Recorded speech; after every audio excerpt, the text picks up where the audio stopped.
Abraham, the God of Isaac, and the God of Jacob. I believe in the God of Israel. I believe in one God.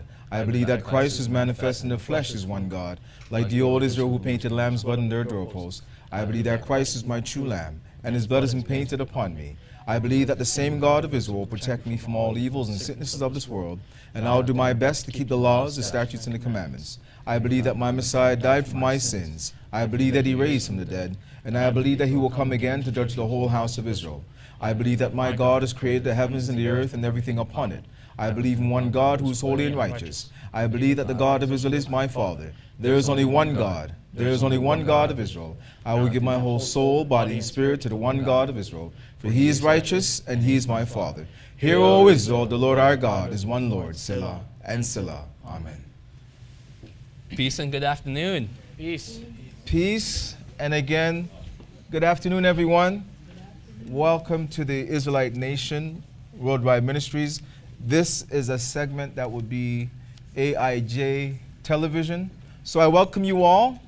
I welcome all of our guests that are here in the flesh and those that are joining us in Cyberland. This is a live YouTube feed that we're going to do right now. I have on me, I should introduce my two nephews first and foremost. We have Jesse is here, and Joab is here. Yep. These two young gentlemen are my nephews. We will be, myself, I am Elder Freddie, in case I did forget to introduce myself. However, usually you'll see me here by my lonesome. I'll be doing a presentation, a message. But today, I have the opportunity of introducing these two fine young men who will be bringing a very interesting topic. It's one that generally comes at this time of the year. Of course, we'll be discussing a lot of the subject matter, if you don't know. However, one of my nephews came up with an ingenious title for this message, and he dubbed it Cold as Hell. So we're going to be dealing with the matter of cold as hell and seeing how it relates to this time of year and what we do have to present today. So I'm going to say as little as possible.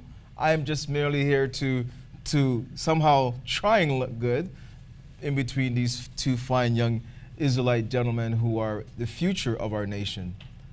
I want everyone to please join us. If you've got notes, if you've got questions, please bring forward whatever it is that you do have, and we're going to get this started. Speaking.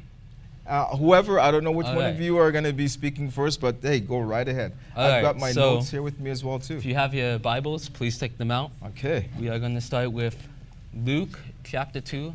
And we're going to read it down to verse 10. Oh, he's getting right into it. That's good. Luke chapter 2.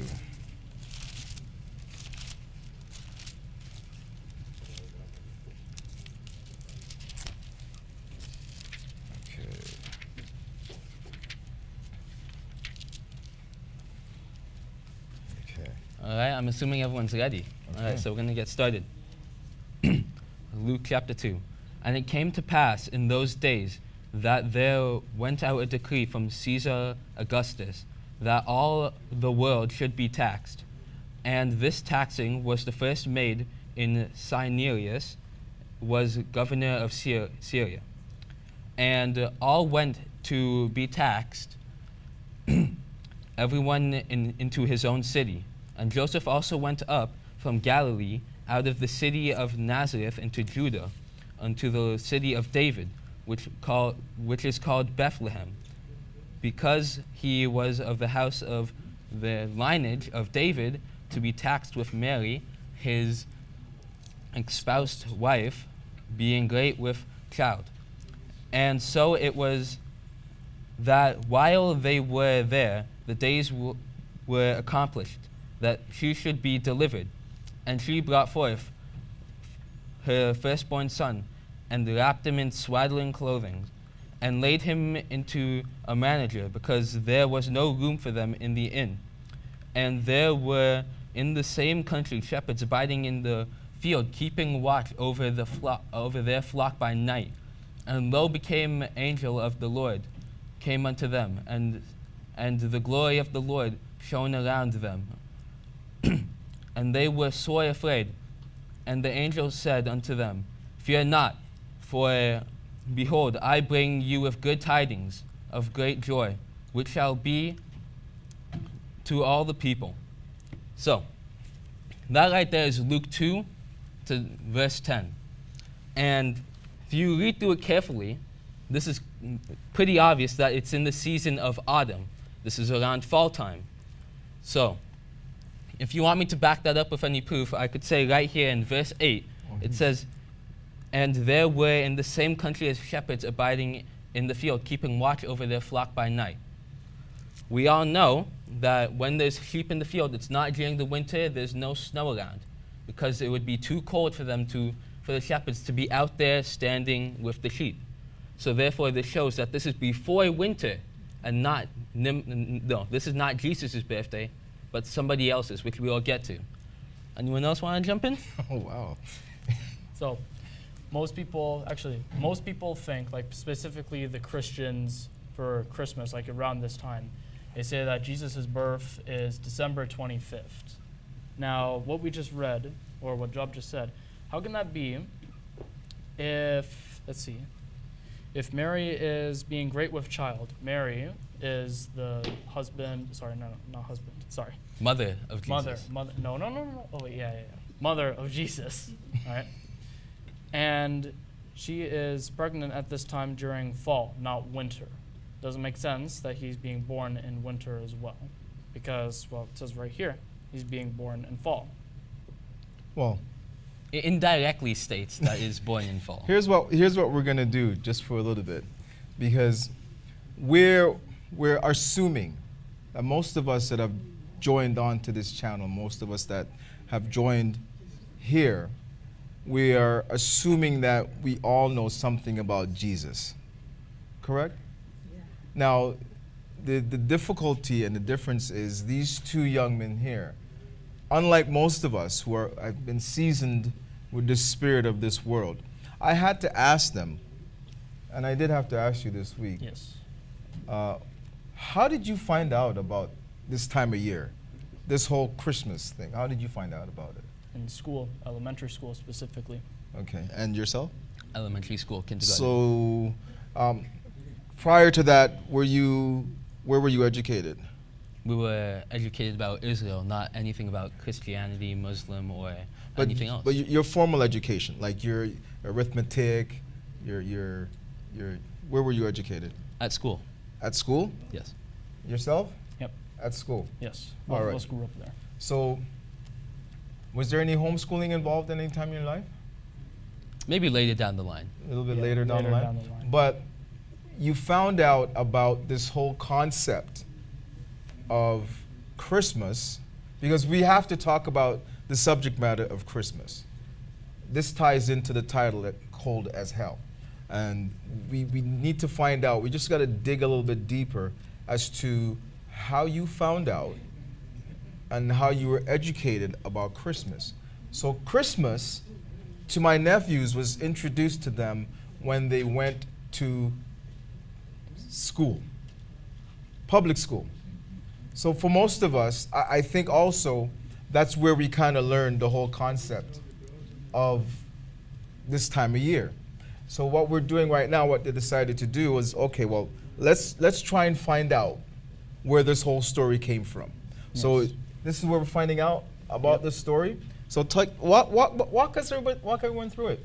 So what we have here and what we know about Christmas, to our knowledge, is that during the season of the dead, specifically the season of the dead, no other time, it's not in spring, summer, or fall, but it's in the season of the dead around winter time. So it says in Jeremiah 10, you could go there if you want. Let's not go there just yet. Not just yet? Not just yet. All right. Let's take a little bit more about this story in Luke. I think it's very interesting. Let's not go, we have some time. We got a lot of time this afternoon to spend with everyone, so let's take our time and let's let this story here marinate. Let's marinate a little bit, and if you can, just go a little bit slow in Luke chapter 2 again. Just go a little bit slower. All right. starting Mhm. from verse 11. No, go from the first From the verse. start. From the first verse, we start. Mhm, Okay. mhm. And it came to pass in those days that there went out a decree from Caesar Augustus that all the world should be taxed. Hold it right there. Hold it right there. Let's not go too fast. So, at the time that the world was being ruled by the Roman Empire, the Empire of Rome, Caesar Augustus, that all the world should be taxed. That's enormous. Everyone I has to mean, be you guys taxed. might not know it now because you're still in. How old are you? I am 14. You're 14 and you are 17. 14 and 17. At this moment in time, I don't think you know what it means to be taxed. Like, Well, like not yet. us. No. Thank God. Thank God you don't know about being taxed right now. It is a tremendous thing. For those of us who are not self-employed, but we are employed, we work on average maybe 40 hours a week, average some of us even more. And then sometime after that, usually around 2 weeks after that, is when we get paid for the hours that we've put in. And we get something called a paycheck, which calculates your rate of pay, the hours that you've worked, and it shows you a nice, splendid amount that you make every 2 weeks. Beautiful. But then, before you, here in Canada, in Ontario, before you actually get paid, there is something that comes out of your money. It's called CPP. It's a Canadian pension plan. Yeah, So Canadian pension. that's deducted. And that's usually the largest amount that's taken out of your paycheck. And then you have something called EI, which is employment insurance. That's taken out of your money again too. And then you have a federal tax. That's before you get paid. Those three things are deducted from your paycheck before you can even get any of your money. That sounds like a lot. Oh. Saying we haven't Doesn't sound nice gotten to at the all. home Why even get paid expenses at or all? food Well, I'm yet. just letting you guys know because you haven't reached that age yet. Thankfully. That's the CPP, right? The Canadian Pension Plan. That's the most that comes out.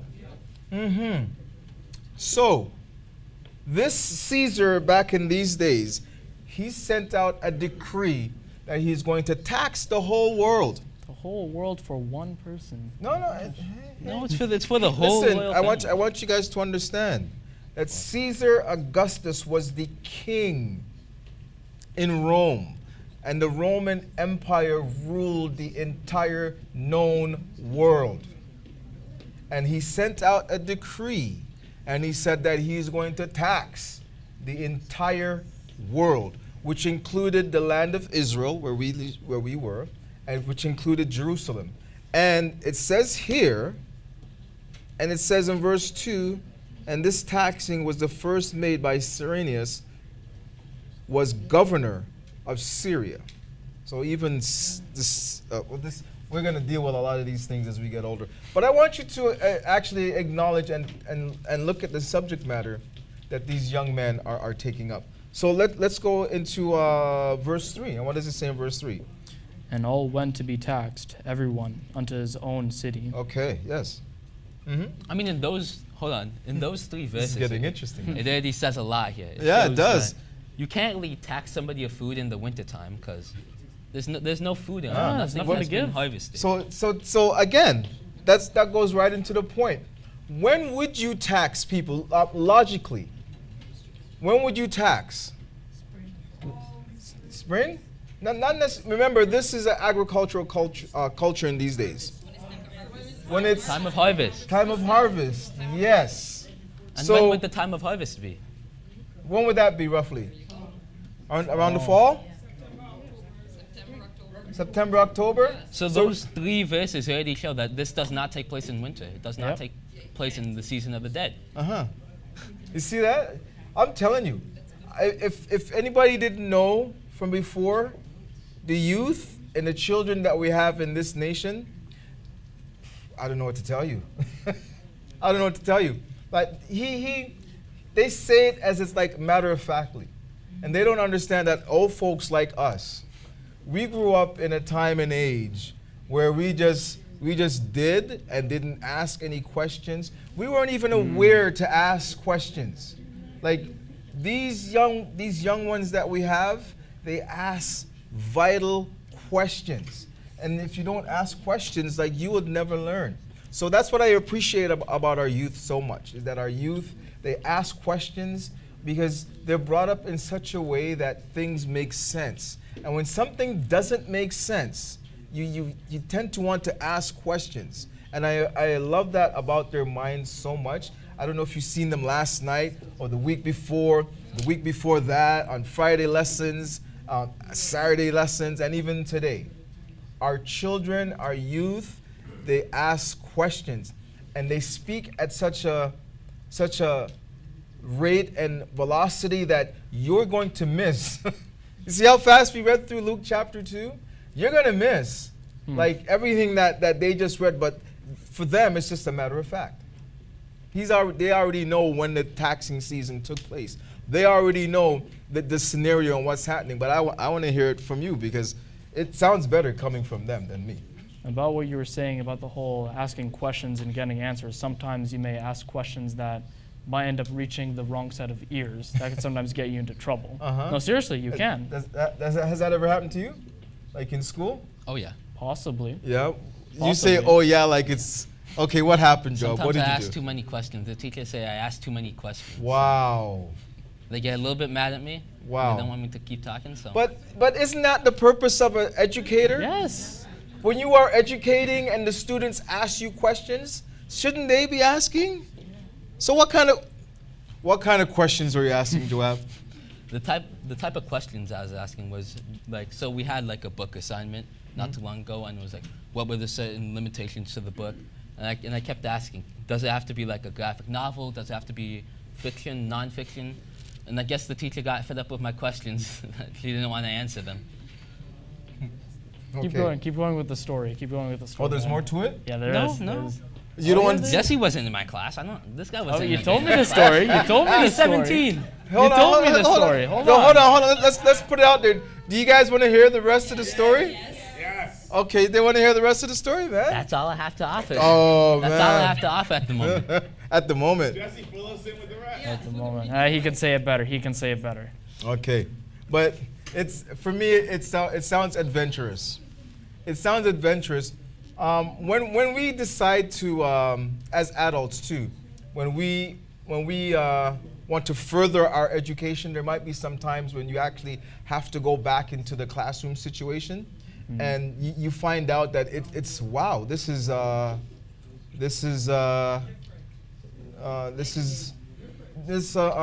yeah. Colin, can you elaborate a little bit? Like you've been in this type of situation, like I recently had to go back and take a course, and it was online, but the class is there. But I find that they put you in a lot of group project mini type things, Collaborations? group collaborations, and I think differently from everyone else. So it's hard for me to like, and I get frustrated. Because I get to the point where, you know what, this is, you guys are dragging me, you're holding me back, and I don't think the way you think. Just give me the assignment. I already know, I'll come back and we'll link up again. But it seems as if it's like they want to put you in situations where you have to conform to the group's ideology and conform to the way that the group wants to think. And when you are living your life as an Israelite, you take a step back and then you start to see it. This is not just in this group, but this has been happening my entire life. My entire life, we've been forced to conform to this foreign ideology that is not part of us naturally. So when we are youth and are in those environments, you tend to want to rebel against being conformed and put into this box, more like a coffin, that they want. Prison, death, coffin, and it's hard to live. So when we're here reading through these scriptures, we can find our freedom, and our freedom is a lot of times it's extremely logical what we experience, and it makes so much sense. But let's continue on in this story. So the Verse- decree went out by Caesar, Yep. right? Number one, taxed the whole world. The known world. Well, Rome was the world. Like, you couldn't find a more. Just think of this. What's the most powerful country you can think of today? United States of America. The United States of Thinking the America? Same thing too. So in these days, Rome was like the United States of America. There was nothing more powerful. The 51st state. That's Canada. That's us. And we have a governor. His name is Trudeau, according to Donald Trump. But anyways, we digressed a little bit. Let's get back into this. Verse 4. Mm-hmm. And Joseph also went up from Galilee, out of the city of Nazareth, To? unto Judah, Mm-hmm. unto the city of David, which is called Bethlehem, because he was the house and lineage of David, Mm-hmm. to be taxed with Mary, his espoused wife, being great with child. And so it was that while they were there, the days were accomplished that she should be delivered. And she brought forth her firstborn son, and wrapped him in swaddling clothes, and laid him in a manger, because there was no room for them in the inn. Mm-hmm. The inn as in the hotel. And there were in the same country shepherds abiding in their fields, keeping watch over their flock by night. Mm-hmm. And lo, the angel of the Lord came unto them. The glory and the Lord shone round about them. Okay, just stop right there, because I think what you were saying, Joab, in that verse 8, very, very important, extremely important, because we're in a privileged situation where we are here in Canada. We get to see all 4 seasons in their fullness. So at a time like this year, at a time like now, there's snow, right? I think is what And he if was you alluding to. look outside, Yeah. you won't see anything growing. You won't see any fruit. You won't see any vegetables. You won't see any fruits on the ground. Right. And not many animals either. Right. And so the shepherds, as was the occupation of our forefathers, they were grazing their flocks, keeping watch over their flock by night. You couldn't have your flock out there eating. They were eating icicles. Exactly. Yeah, they couldn't be eating anything nutritional during this time of year, 'Cause it's all frozen and because stuck it in the would ground. be frozen, and there's cold, and there's snow, and you can't graze your flocks. You can't have them out at night. So the narrative has to change in terms of what we see and what's been imagined and what's actually within our scriptures. When we start to find out, it's a completely different picture. But let's continue. Continuing from verse 8. And there was in the same country shepherds abiding in the field, keeping watch over their flock by night. Mm-hmm. And lo, the angel of the Lord came upon them, and the glory of the Lord shone round about them, and they were sore afraid. Mm-hmm. And the angel said unto them, Fear not, for behold, I bring you good tidings of great joy, which shall be to all people. Mm-hmm. For unto you is born this day in the city of David a Savior, which is the Christ the Lord. Okay. All right. So I think we're getting a different picture now, Yep. a different setting. I'm still looking for the elusive things that are associated with this time of year, but I think Joab has got some more tidbits that he'd like to share with us. Oh yeah. Okay. So if you could turn your Bibles to Jeremiah 10 now. Okay.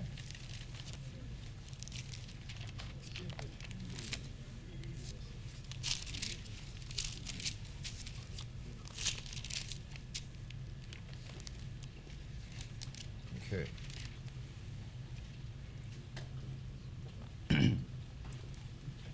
Jeremiah 10, verse 1.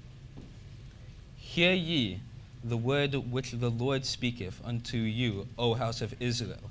Thus saith the Lord, Learn not the way of the heathen, and be not dismayed at the signs of heaven. For the heathen are dismayed at them, for the customs of the people are vain. For one cutteth a tree out of the forest, the work of the hands of the workman with an axe. Now, read very carefully here, right? We're gonna go slowly on this. Mm-hmm. And we're gonna go into details. Okay. All right. So if you don't understand what it means so one of the handymen back then, the heathen, would go out into the forest, they would look for an evergreen tree, and they will cut it down. Now, this already shows that it's dead. Once it's cut off the roots, it's dead. It's gone, dead. Yep, the circle So- of life. So we're going to continue on this. They deck it with silver and gold, and they fasten it with nails and with hammers, that it move not. They are up straight as the palm tree, but speak not. They must need be born, because they cannot go. Be not afraid of them, for they cannot do evil nor good, as it is in them to do good. So, we're going to go through that really slowly. We're going to go into details about it. So, when it says that they deck it with silver and gold, what does that tell you? I'm asking the audience. Go ahead. What does that tell you when they deck it with silver and gold? It's pretty. It's pretty. That's an answer. We got anything else? Shiny. Shiny.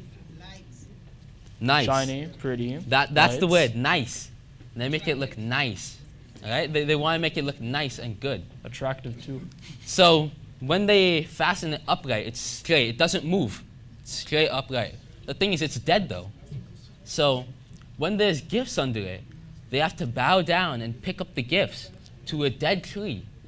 So what does that tell you? What does that tell you? Just by hearing that alone, what does that tell you?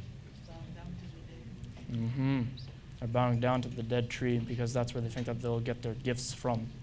They're bowing And- down to it because that's what they're worshiping. I haven't celebrated Christmas, but I'm pretty sure that they put a 5-pointed star at the top of it. Yep, that too.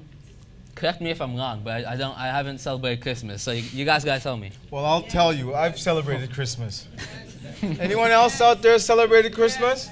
I better see every single hand up, except for Nathaniel. You never celebrated? Come on, even in Jamaica they celebrate Christmas. Okay, now, Corinne, did they celebrate Christmas in Trinidad? Yes, they did. Oh, tell us. Indeed, they celebrated Christmas. You had to turn the house upside down from November. Okay. Then you had to do this big cleaning and shining and everything. And the wow. night before Christmas, is you put Right. up the new curtains, you fix the furniture, the baking, all sorts of different things. But the only thing is we had the trees that were made out of plastic. We didn't have the live trees, but the trees most of them were made out of the plastic. Sorry, thing. which kind of tree? The tree that's supposed to be the Christmas tree. It was made out of like plastic. It wasn't the live real tree. Okay, that's what But- you said. It wasn't yeah, live. Okay. Yeah, but here in Canada is the live tree, and now they have a contraption that's made that you could put the stem in there, and you can fill it up with water. Because Right. if you don't fill it up with water, it's gonna die over time because they have it in the house for so long. Even though it's already dead, right? Yeah, it's already Exactly, dead. right? So they're thinking, okay, they gotta put, because if you don't put, those needles start falling off right away because Right. it's dead. So they do that, and whatever else they try to put in that water to keep it alive. But it's dead. Okay. So what did they do? Did they uproot the tree completely, put the roots into the soil with the water and the No, they dirt? cut it at a certain point and you trim the bottom a bit so you could put it in that stand. So that stand to help keep it standing up, right? But how can it Inside absorb? of that stand, Sorry. they put the water in there. There we have it, ladies. But how and can it gentlemen. absorb there water we have it. It's if the already roots dead. are How gone? can it absorb water if Well, there's no roots? hey, you see, that's what I'm talking about. Here you go with the questions, the youngsters. Exactly. There we have it. yeah. Yes.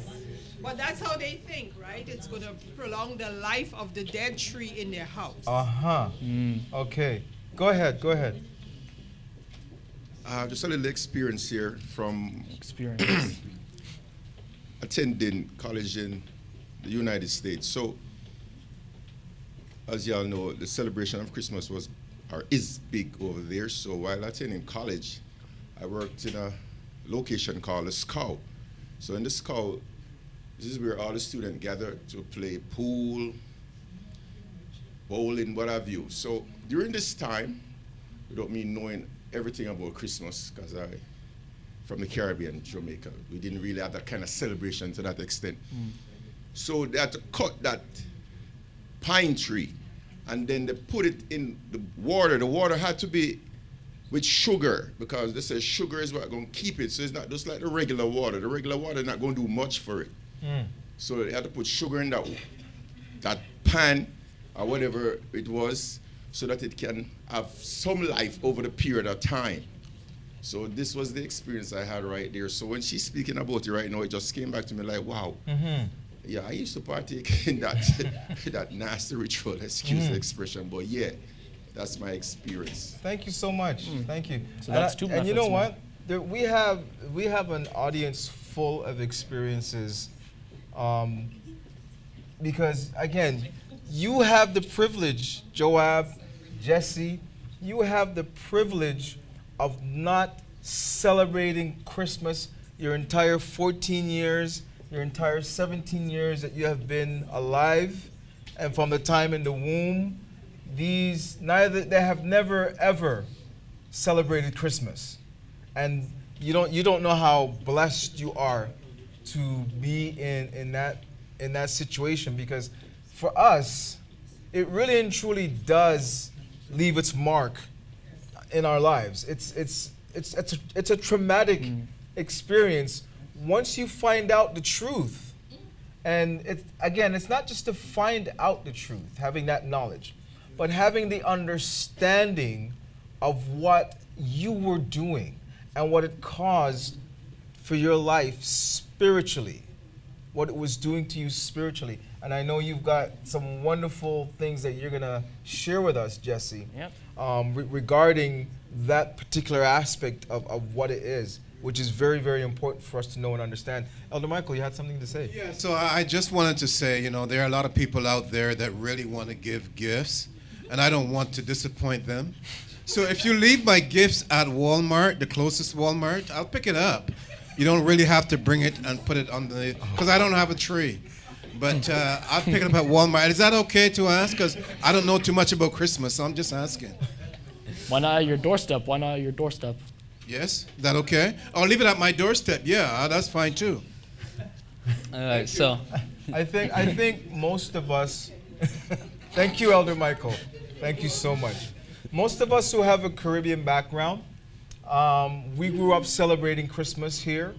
If you weren't on any of the islands or where it was you came from, or where you were born or where you grew up, you celebrated Christmas here in the Great White North.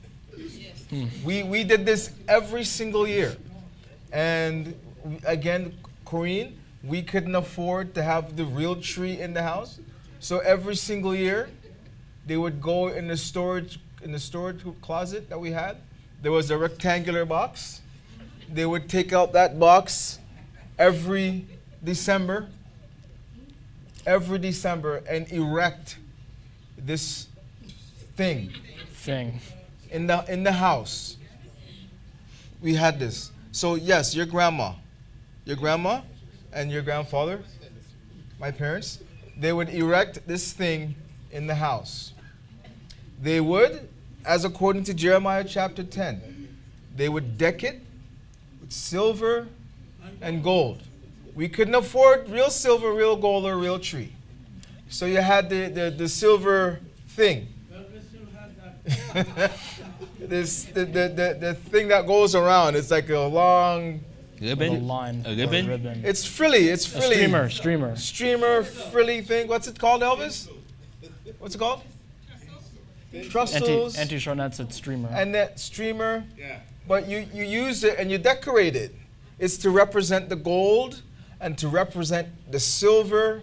And then you put trinkets and ornaments, candy canes, all on this tree. Don't forget the star. That's pièce de la résistance. You save that to the end. That's the best part of it. The best part. Because you put all these things on this tree. The tree and the lights. The lights. And it's there flicking all throughout the night. Blue, green, red. It's all throughout the night. Just think of what it is that we're doing. Yes, Elder Andel. Yeah, just a question for the young men. So I understand you're reading Jeremiah 10. But why is it bad for me to celebrate Jesus' life by having a tree in my house? See, the thing is why that... can't I do it the way I want to do it? So the thing is that this is not Jesus' birthday. This isn't Jesus' birthday. The Christmas day is not Jesus' birthday. But it's somebody else called Nimrod. Nimrod, that's Nimrod's birthday. Okay, Well, I don't know when Jesus' birthday is, and I choose to celebrate it whenever I want, okay? And I want to have a tree, and I want to have presents, because I choose to celebrate Jesus whenever I want. Why is that bad? Is the tree alive? Is it? It's alive? Oh, of course. Yes. The tree's alive. Yes. Yes. Yes. Yes. You mean to tell me, like I said before, you mean to tell me you uprooted the entire tree from the soil that it was, brought that thing into your home, made all the floor dirty, put it into a pot, watered it, and it's alive? Okay. You can do what you want, though. You can do what you want because it's your choice at the end of the day. Okay. If you want to put a tree, whatever All right. time. That's So I'll tell you this. I can't tell you not to do it, okay? I can't tell you not to do it. You could do whatever you want in your own house. I can't stop you. That's in your house, that's your own personal domain. I can't do anything there. However, what I can tell you is when you pass, we don't know what happens in the afterlife, but we know that there's a judgment. There's a day of judgment. You're judged immediately. Right? There's a day of judgment. I'm You're telling judged you. immediately right there. There is And it no. says here in Jeremiah 10. There is no Learn not the line way where of the you're heathen, holding. okay? It says here in Jeremiah 10, learn not the way of the heathen. Okay. But if you're going to do it, hey, that's all you. There is no line where you're holding a ticket to say, all right, number this, come forth. You're either going to heaven or hell. There is none of that. You're judged immediately right there. okay. So I hope, Elder Randall, I hope that sort of. So Yeah, I hope you don't have a tree in he's- there. I think he's saying we're not telling you can't, but according to the scriptures, and if I'm doomed. I'm doomed if Hey. I choose to. But Jesse said something just now. Is when my number is called, I will get to know whether I go to heaven Or hell. There is none of that. There is none of that. You're judged immediately right there. That's what I said.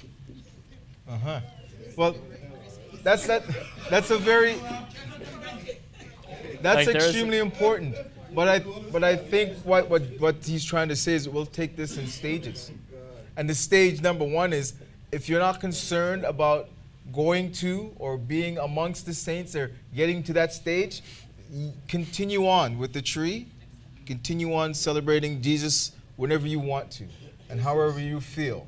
But according to this book, I think it says, hear ye the word which the Lord speaketh unto you, O house of Israel.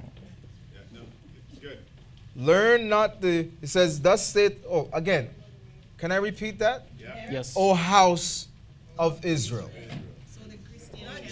I think one of the things we learned this morning is that this whole book, this whole understanding is about family. And if you are a non-family member, you need not worry.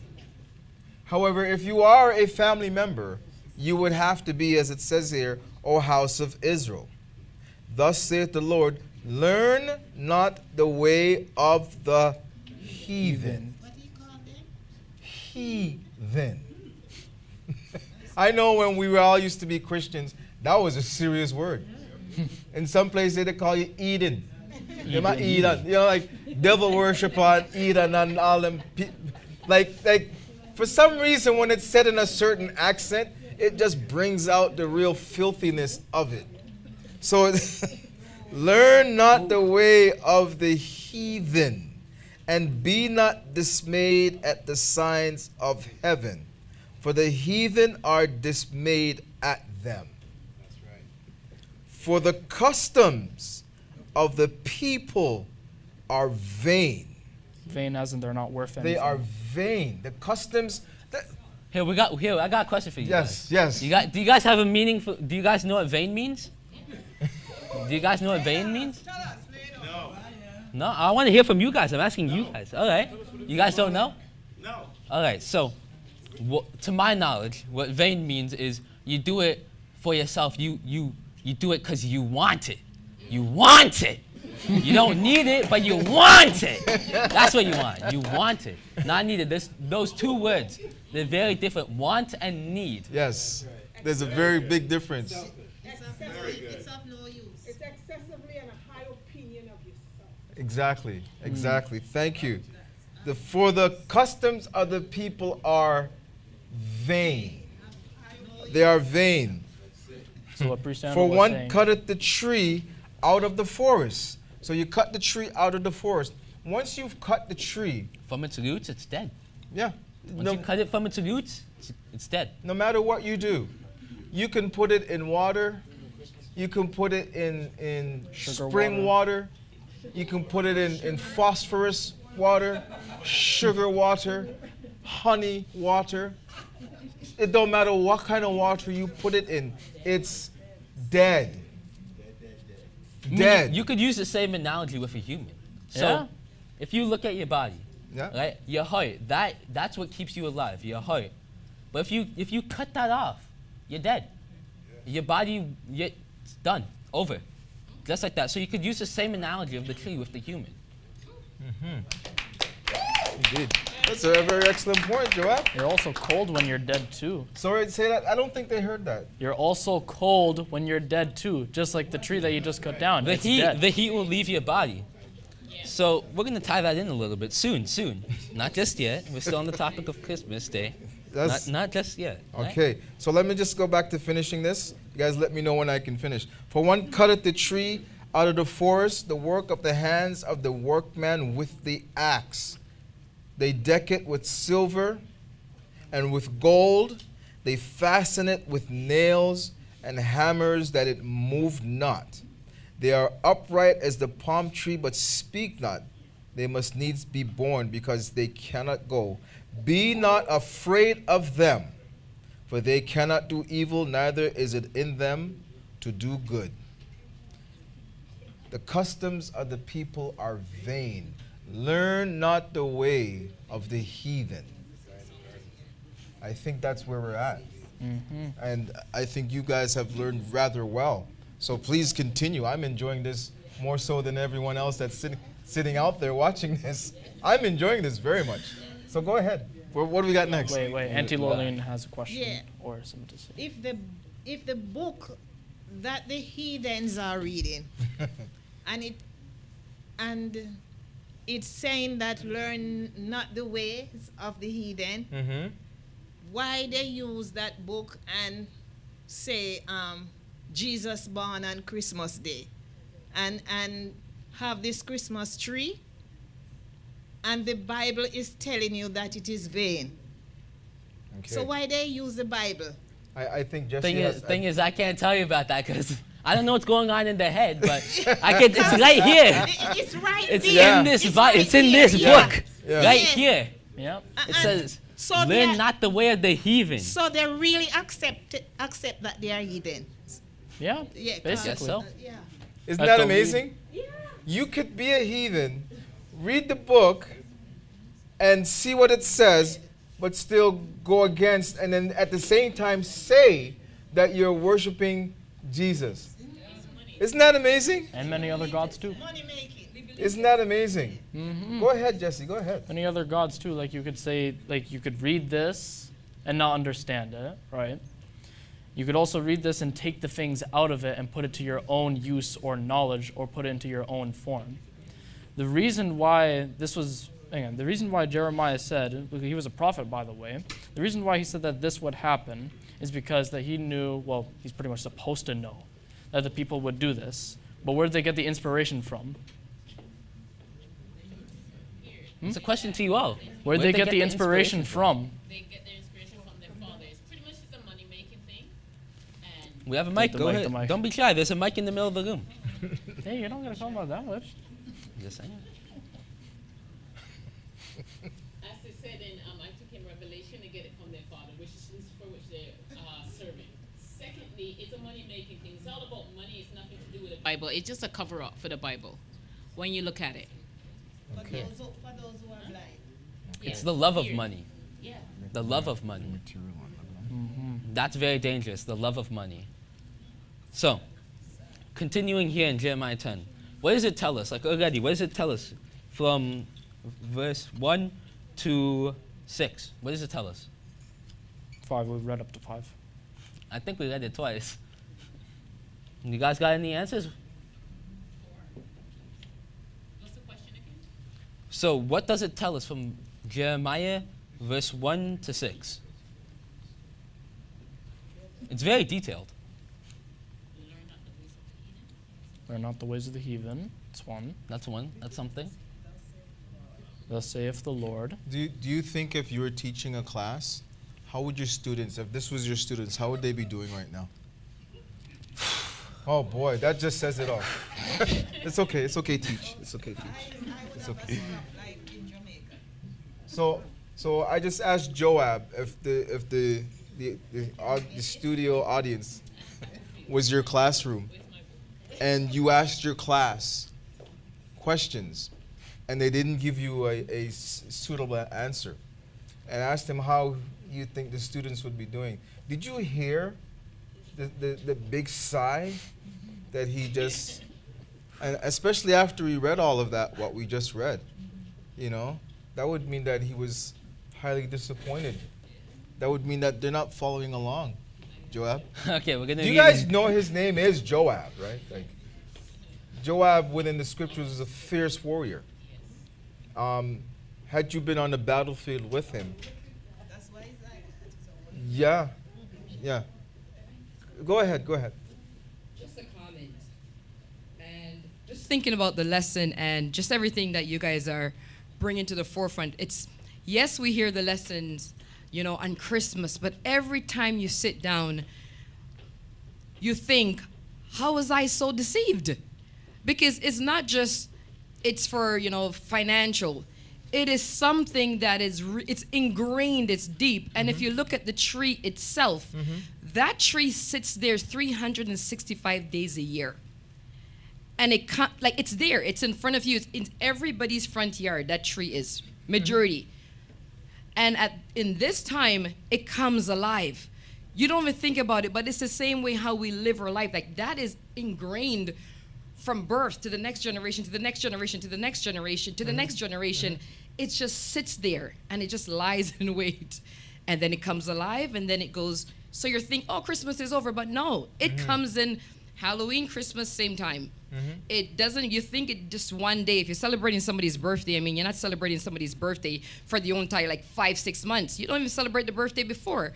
But they even celebrate the birthday before the birthday comes. And then they celebrate the birthday all the way into January. So nothing makes sense, but it never leaves. Right. Well, when you think of some of the things that's been mentioned, and when Joab mentioned that, for us as Israelites and members of this family, we know whose birthday that they are actually celebrating.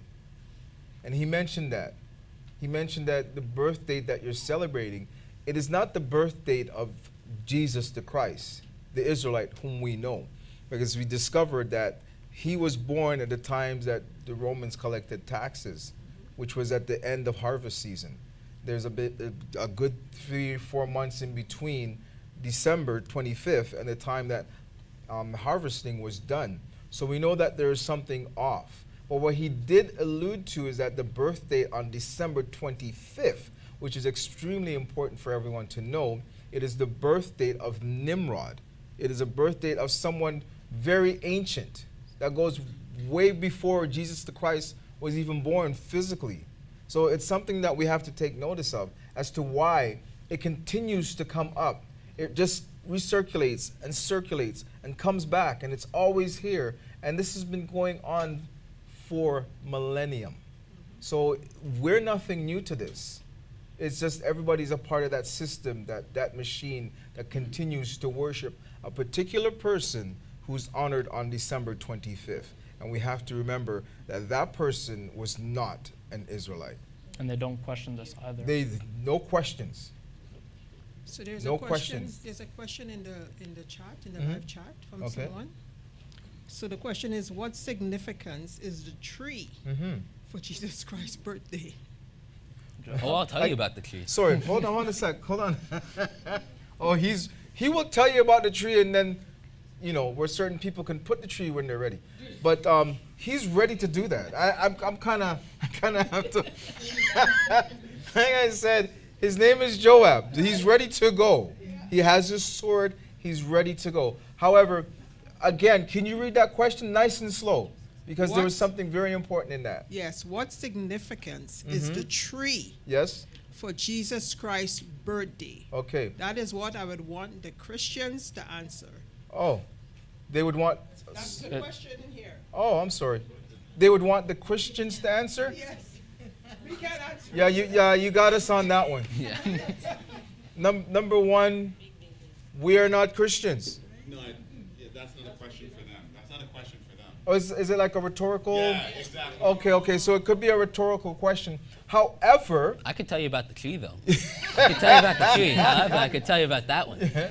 yeah, it's very significant. But in that question, there was a couple things because they said the tree and Jesus Christ. No, they just said Jesus' birthday. Jesus' birthday? Because there's something we got to understand certain dynamics. Okay, what significance? Yes? The tree Yeah. for Jesus' birthday. Right. I'm going to stop there. Oh yeah. Exactly? What significance is the tree for Jesus' birthday? And again, this is why. I'd say no. Tell them about the tree, man. Tell them about the tree. So to Auntie Colleen's question, I'd say that they, And they- it's no, and it's not her. And it's not her question. Oh, yeah. It's not her question. Oh, it's in chat. All right. Yeah, somebody. Yeah. I see it there. Oh yeah, there it is. Yeah.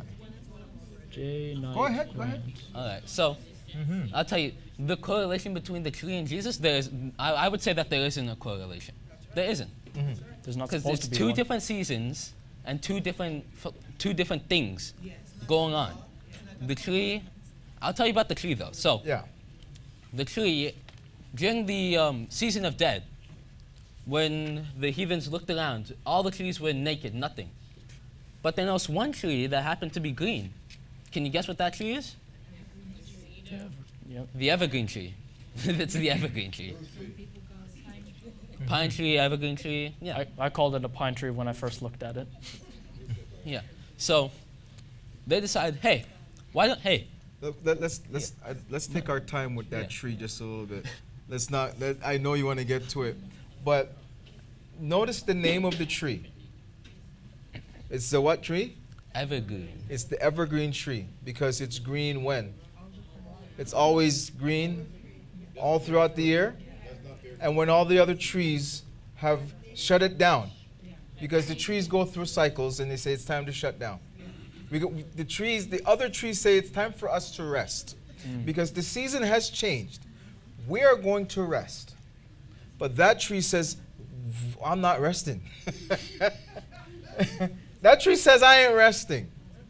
That tree bears its leaves, and its leaves are Quote-unquote quite leaves. unique. The leaves of the tree are quite unique. I think that was what you would call a needle. A The- pine they're, needle. they're pine needles. So unlike my childhood, I grew up, I liked to climb trees. Same. One particular tree I didn't like to climb, and I don't climb that tree. Never climbed evergreen trees. Very difficult to climb evergreen trees. Yeah, it's sappy. It's sappy. The bark comes off when The you touch bark it. Like, comes off, gets into your eyes. You can't really climb it, and then the leaves, they poke you. They're not friendly. No, it's not. No, That's not the no. willow. That's not the willow. It's a different tree. A resident tree expert is now. the Our green resident thumb. tree expert is now taking the mic. Yes, our resident tree expert. How can we So help you the today? same pine tree, evergreen tree, nothing grows. Wait! underneath Don't say anything. We were getting there. Yeah, you're gonna steal his thunder. Tell us about before you go. Tell us about this tree. So continue off where I was left off. So they noticed that the only tree that was green was the evergreen tree. So they were like, "Hey Jesse, you see that? You see that tree over there? Yeah, I see Yeah, it. the green one. Very It's green. winter, but it's green. That one. We're gonna take that one. We're gonna take it as a symbol to show that we're different from the pattern of life. Yeah, that's what we're gonna use. We're gonna use that on Christmas Day. And So- show that we're alive all year round and we don't die. So that's their mentality of the tree. They see it as a symbol to show that, hey, we could be different from the God of Israel. His trees, they go through a life cycle. Yeah, they go through a life cycle. But that one doesn't. Yeah, we could be different from the God of Israel. even though it's his creation, we're going to take it anyways. We're going to it's use there. it for our own anyways, so I, that tree. Yeah, I- the I- evergreen tree. I mean, it's there, right for I the think taking. some people are in some deep thought right now. He's only 14. Go ahead, Jesse. All But right. that was excellent. I like that.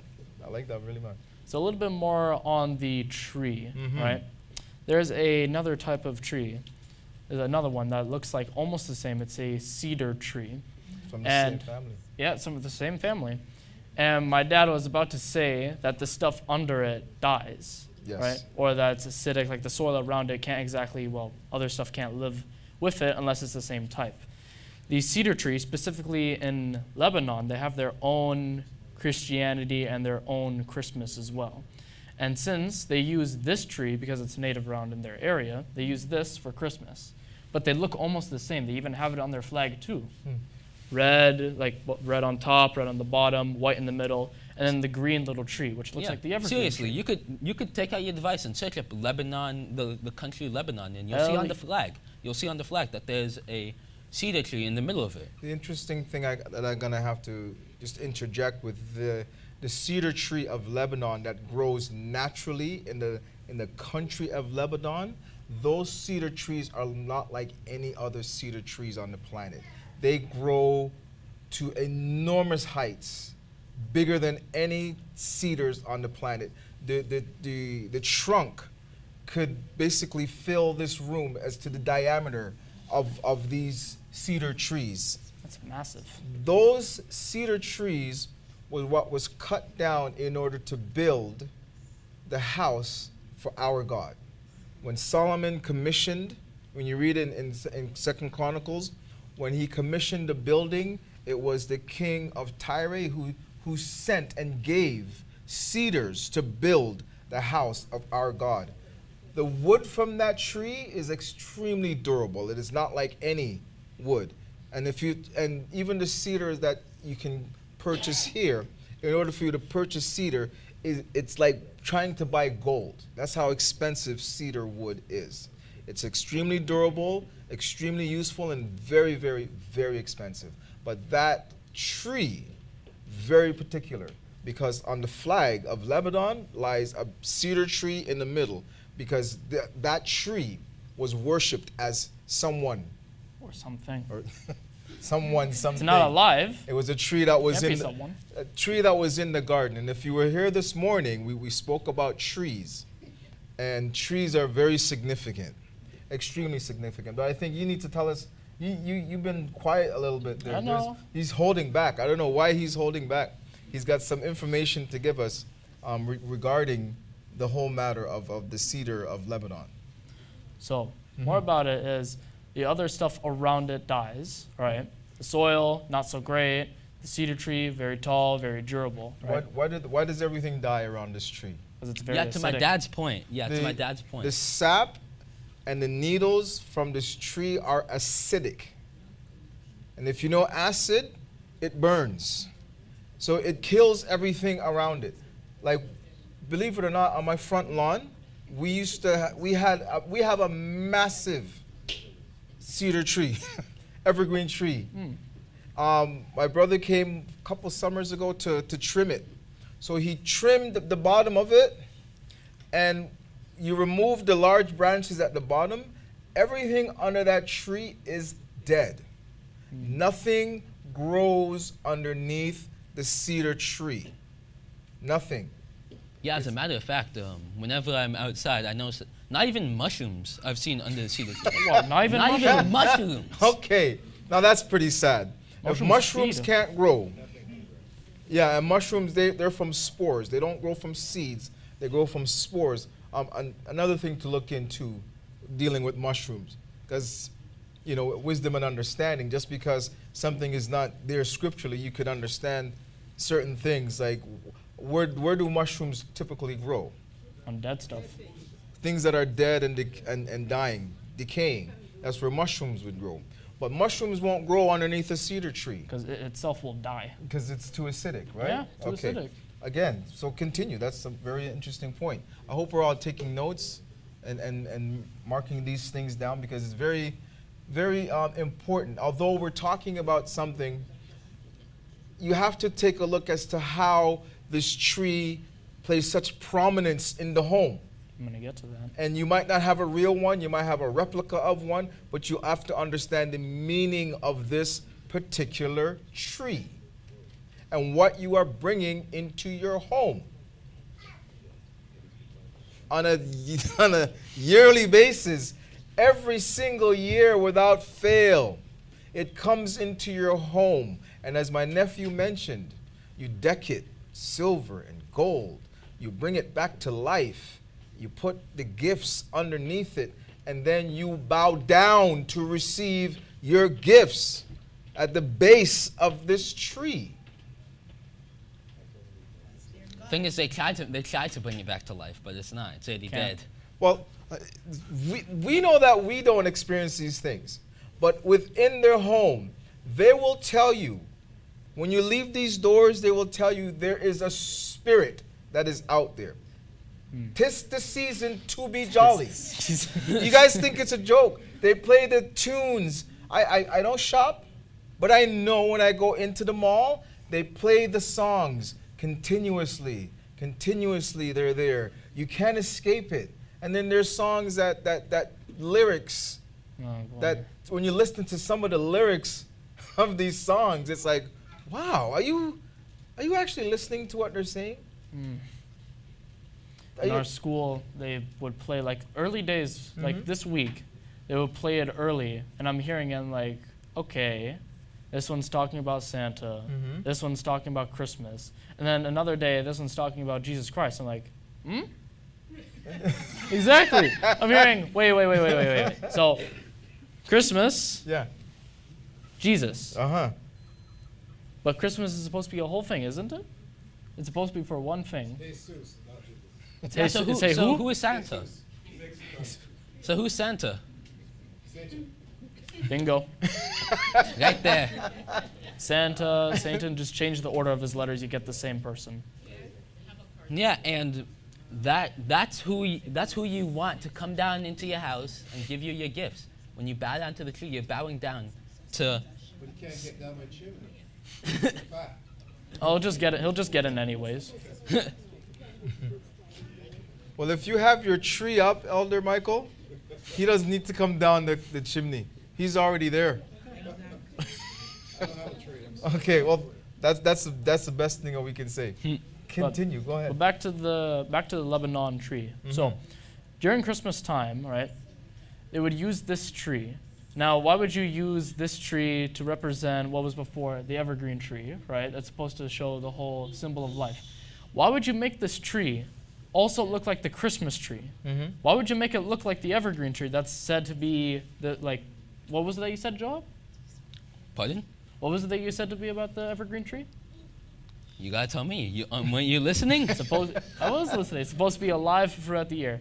Why would you take the tree that you already have, make it look like the evergreen tree, put it up in the same position as the evergreen tree, deck it with the silver and gold, and then celebrate about it? It's Christmas. But you're bowing down to something that not only is dead, but it also kills things that are dead underneath it. Mushrooms can't grow under it. Yeah, on the topic of dead things, have you ever noticed, like when somebody dies or passes on, you notice that their body is cold. Why is that? You got any answers? We got any doctors in here? I don't know. Give us some time. Give us some I time. know. I'm just saying. Like you were using before, the heart is gone. The heart pumps the blood. If there's no blood, there's nothing warm in the body. Looks like And we do blood's have not- some doctors in here. It's like saying there's no life. There is no life in the dead body. If we are Israelites, we know that our God is a God of the living and not the God of the dead. So it correlates so much as to why we promote life. We don't promote death, we promote life.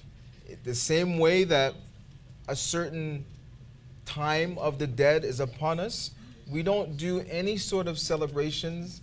We don't do any sort of real acknowledgments in regards to the Israelite calendar. If you know that our holy times are the first month, the month of Abib, and in the 7th month, the month of Ethanim. After that month of Ethanim, it drops off. We are now in the time of the dead. We're in the time of that darkness. So this is why we don't do much. There's not much for us. We're as quiet during Israelites. this time because the rest of the world is, well, too loud. And you notice the difference? Like, we are finished, but yet they kickstart. They start everything as the time of of sunlight starts to get less and less, and the darkness becomes more and more. They kick into their celebrations, and this is the chief celebration. December 25th is the chief celebration of those people that are opposite the God of Israel, in opposition to our God. Their time is now. The 21st traditionally is begins that time. I think it begins months before because our neighbors already set that up long Yeah, before. and about the, And the stores Kickstarter. too. Yeah, about the Kickstart of it, I remember me and my brother, we went to Walmart once, and it was like just the day before Halloween. And then after Halloween, we came back instantly. They already had Christmas decorations up. Not even a day, no break, no rest period. Instantly, first day back, Christmas setup already. It's as if they're one and the same. Yes. Yes. One and the same. They are the same. Okay. Yeah. Yes. Say again? Oh, you'd have to go. Yeah, you gotta go to the mic. Get to the mic.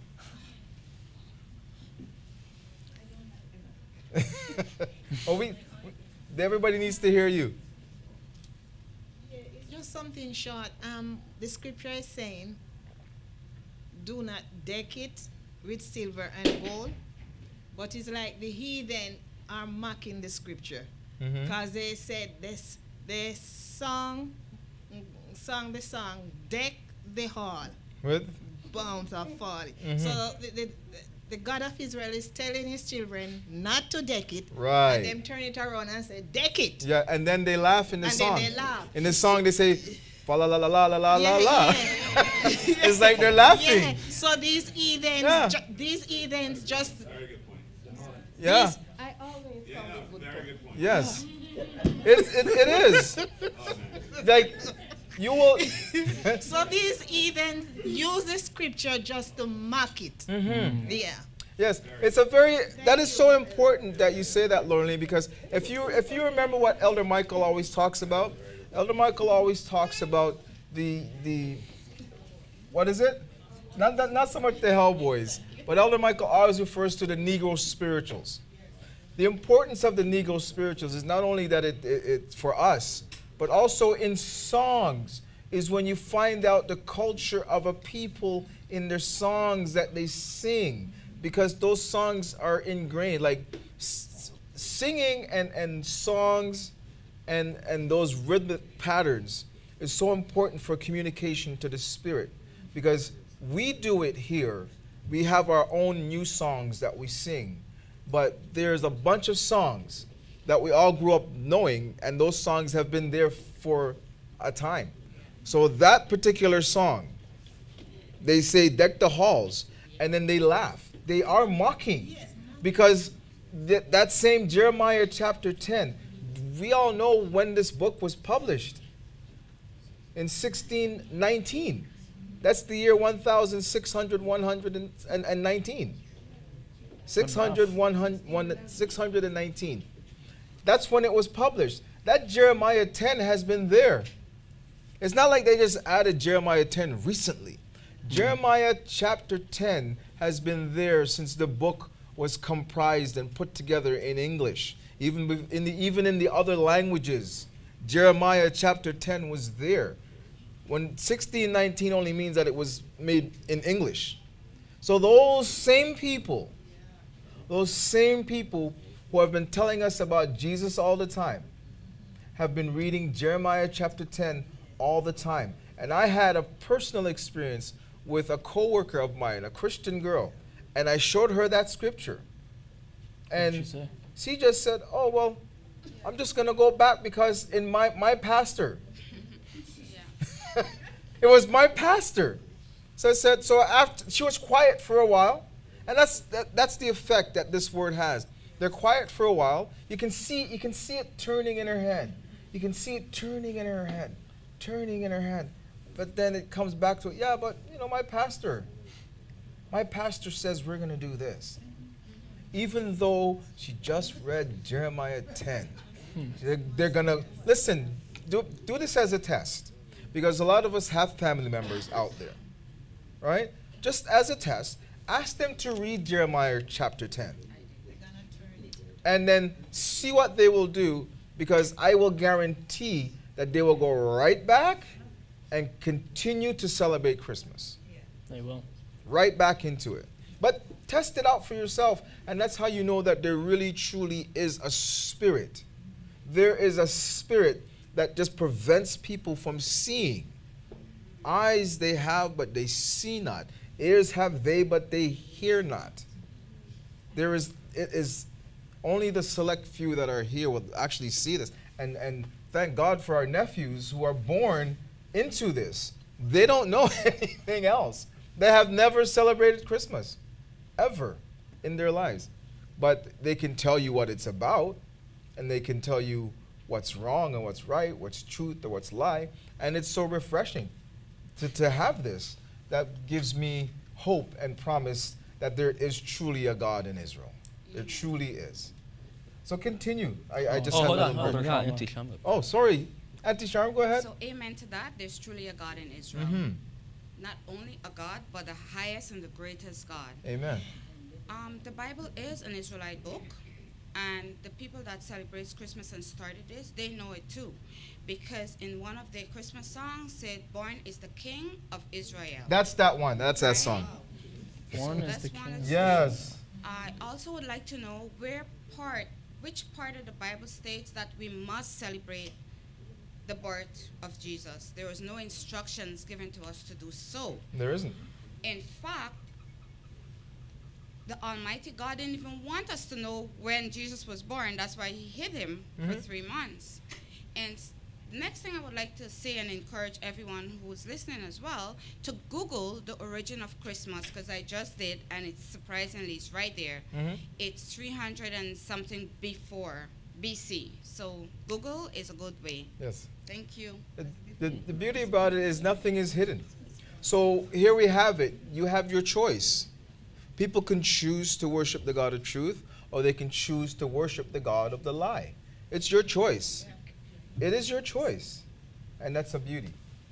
Yeah, you know what else comes with Christmas? Like in season-wise, what else comes with it? The birth of That's Jesus. something. Yeah, that's something. A little bit farther, but I'm talking about like here.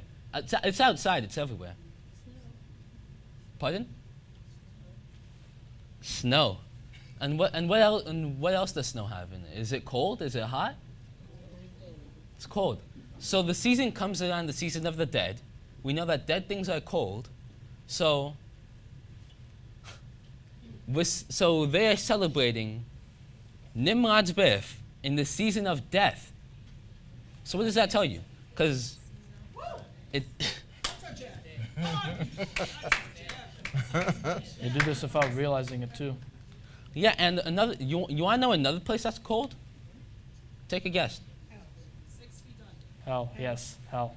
Yeah, hell is cold. It might come as a surprise, but it is cold. Because you guys are probably taught and were taught to thought that hell is hot. You imagine Lucifer running around with a pitchfork and poking Horns, people while it's red. hot and burning them. No, it's cold. And I'll tell you why it's cold, because everything there is dead. All right, everything down there is dead. There's no heat coming from the body. Nope, it's all dead. The body's probably long gone, decomposed in the soil. So Yeah. I don't know where they got the heat part from. So this also ties in with our title of our lesson, cold as hell. We got the cold in the season, and cold is also with hell. So it's one and the same. It is. The season is cold, hell is cold, dead things are cold. It's the season of the dead. What more do I have to say? What more do I have to say?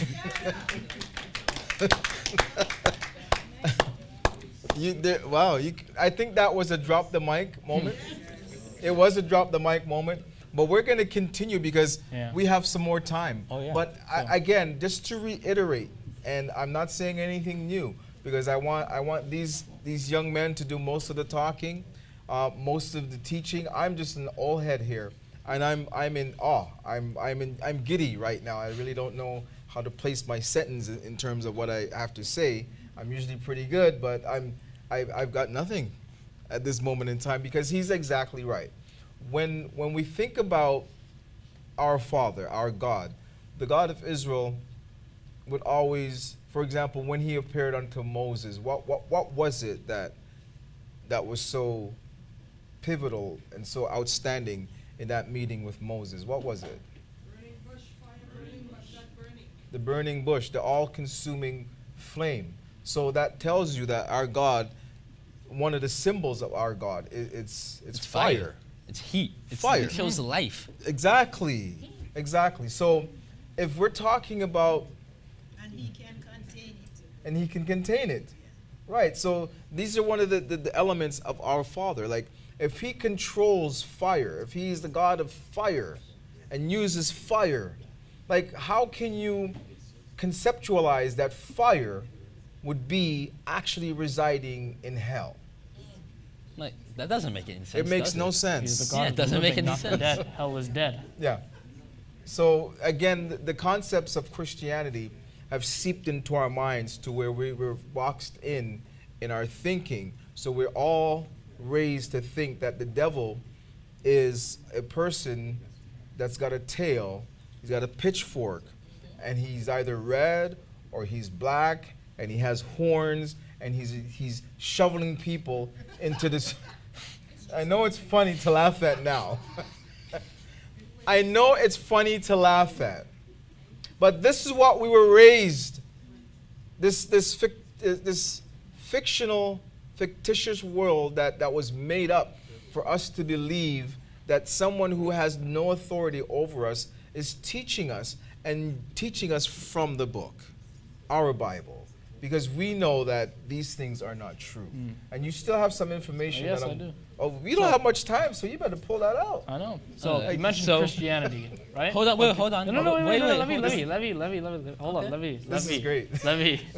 So, you mentioned Christianity, right? Yes, Now, Christians believe that Jesus' birthday was December 25th. correct. Right? Is that? Can we all get a vote on that? Is that December is 25th. that agreed on? December 25th, Jesus' birthday. The reason why you got to ask is because every single one of them, they were all Christians at one point in time. What about you? I was too. I was too. That's why I could speak on the matter, because I was raised a Christian, like every single one of us, with the exception of some of the young ones. So I'm not going to deny it at all. December 25th was a spectacular day, because here's the thing, because I was the youngest, and because I was the youngest, I never had to buy any gifts. I would just collect them and get gifts. So I never used to buy anything, which was great. I came to the knowledge and understanding of Israel just at that time, when you start being conscious. Oh, maybe I should get that person the gift. I should get that person. But no, I'm sorry. I hope It was my favorite time. it was your favorite time. It was my favorite. Why? When's your birthday? January 6th, maybe. Well, so if for those people that were, because you have some people that were born like a day or two before, a day around, or some people even born on December 25th. So it was like, yo, you're so happy because you get a 2-in-1. Oh, you're the Messiah of Jesus. Yeah, you get your Christmas present and then you get your present. So those people used to think that was such a great and fantastic time of the year. So yeah, I grew up a Christian like everyone else. However, I was rescued just in the nick of time. So I didn't have to do any celebrating of Christmas. You also got to give it to them. It's pretty smart how they planned it out and made this Yeah. big illusion. That, Yes. And that they've maintained Jesus' it. birthday is the 25th, even though it's not. I Yeah. mean, So go ahead. They've maintained it. There's So a- there's also during this time, December 25th, that the rest of the world celebrates, well, what we're talking about, Christmas, right? And for Christmas, it's, the tree, the gifts, the lights, and Santa. There's a problem already. How is it that there is the rest of the world that celebrates Christmas, and then Christians that celebrate Jesus' birth. Christians celebrate Jesus' birth. The rest of the world celebrates Santa coming down to give gifts. That don't mix. How can that mix? You have two other different philosophies, one for Jesus, one for Santa. How can they mix if they're on the same day? And what would happen if the two got into an argument or a conversation? That's why they keep them as far away as possible. Exactly, they keep them as far as away, because what would happen if the two philosophies collide? I thought Christmas and Santa come together. It is. There's Christmas, they celebrate for Santa, and then there's Jesus' birthday for Jesus. The irony about this is that yeah. See, we're trying to understand the concepts, but it seems to me that someone figured out a way that he could be worshipped by everyone. Regardless of what you do, he figured out a way for everyone to worship him. And the important thing to note is that the him is not the God of Abraham, the God of Isaac, and the God of Jacob. So he figured out a way, utilizing the birth of the Israelite child, and it's somehow the lines are blurred. The lines are blurred, and the deception is made, and then it gives you can celebrate it any way you want. You want to celebrate Jesus? We got it right here. You want to celebrate Santa? We got it right We got here. that covered. I think maybe even Buddha might have been born on that day too. Hey, it's a two for one deal. Buddha, 2 for 1 deal. Buddha, 2 for 1 deal. Confucius, Taoism, you name it. Even you could even do Mary too, because after all, she did give birth to God. You can celebrate the Queen of Heaven too. You can you not? I guess it's her Mother's Day. December 25th would be her Mother's Day. So you can celebrate the Queen. You can celebrate anything you want. Isn't that right, Elder Andel? Elder Andel, is that true? I mean, you can celebrate anything you want, any way you want, any person you want on that day, the 25th. And you can also give Elder Michael his presents. You may choose to do so. Yes. But some people don't do it on the 25th. The Orthodox, like Elder Michael, I think they're in January. You get me? Yes. So it depends on how you want to celebrate him. So some people, the majority, would do the 25th. Right. But there are others who have a different date. Right. But he just makes it palatable for you to do it anytime you want. Anyhow you want. Yes. Just do whatever you want. Just as long as he's celebrated. I think that's the main thing. Correct. Okay. So we're learning a lot today. We're gathering so much information that is so important to us as to how and why these things take place. And you did remind me that my tie looks like a candy cane. Right. He told me, and I took a look, like before this lesson started, he told me, and I took a look like, oh, yeah, that does look like a candy cane. What's Joab, wasn't it? Guilty as charged. Guilty as charged. All right, so let's continue on. So yeah, also when there's like a big blanket of snow around, you wake up and there's just snow everywhere. You see people out there playing in the snow, and they make these so-called snow angels, right? Now the thing is, they're not angels, of course, because only the God of Israel has angels. So what are they? Go ahead. Demons. There you go. Snow demons, yeah. So Hellboys too. Yeah. People are just running around summoning demons just by playing in the snow, just by doing their little arm wave and leg shake. I don't know. It's the imitation of trying to You make know what? it You look guys like have an just angel. spoiled a childhood moment for me. Uh-oh. Angels don't have wings. But the That thing too. is, again, as a child, growing up in Canada, I'm a full Canadian, although I don't look what typically people call a Canadian. Like, I grew up here, and I made snow angels in the snow. You know, I would, Me too. Snow angels, snowmen. Like, we would do all these things. And I know snow forts, snowball fights. Yeah. I still to this day enjoy a good snowball fight. Like, how can you not? I mean, that's why I say that we're blessed to live where we are, because we get the opportunity to see all of these seasons as they come around. But now, as you get older, you really start to appreciate what it is you're learning, and you see for what it is, and then you take a step out, and you see the effect that it has on not only the people that are around you, your family members, your cousins, your co-workers, the people at work, the city that you live in, the province or the state that you're in, but the entire planet. You see how everything is affected simply from this one day, December the 25th, or the birth of this particular person during the time of the dead. When everything is dead, they're celebrating the birth of this being, this person, to its fullest. And they'll try changing the day around it, but it's still around the same time. It's the same time. Regardless of your culture, you can call it Festival of Lights, but you're going into the time of darkness. You can call it the time of the dead, but you're going into this darkness, and everything is highlighted and brought to the forefront during this time of year. Mm-hmm. And about what the snow angels are, that's supposed to be the world's way of depicting angels, because angels in the Bible, when they arrive, they make you fear, right? You're shaking uncontrollably. Like, I can't describe exactly how you would feel, because, well, if you wanted to feel it, then an angel would have to come down for you, would have to be sent for you. But it's described as being very fearful and very scary, because there was also the angel of death that wiped out all of, what was it again, Egypt or Babylon? Oh, yeah. It went throughout all of Egypt. Yeah. Mm-hmm. So that's the world's way of trying to make angels look nice, little halo on top, wings, white too, no other skin color. Make it look angelic. Angelic too.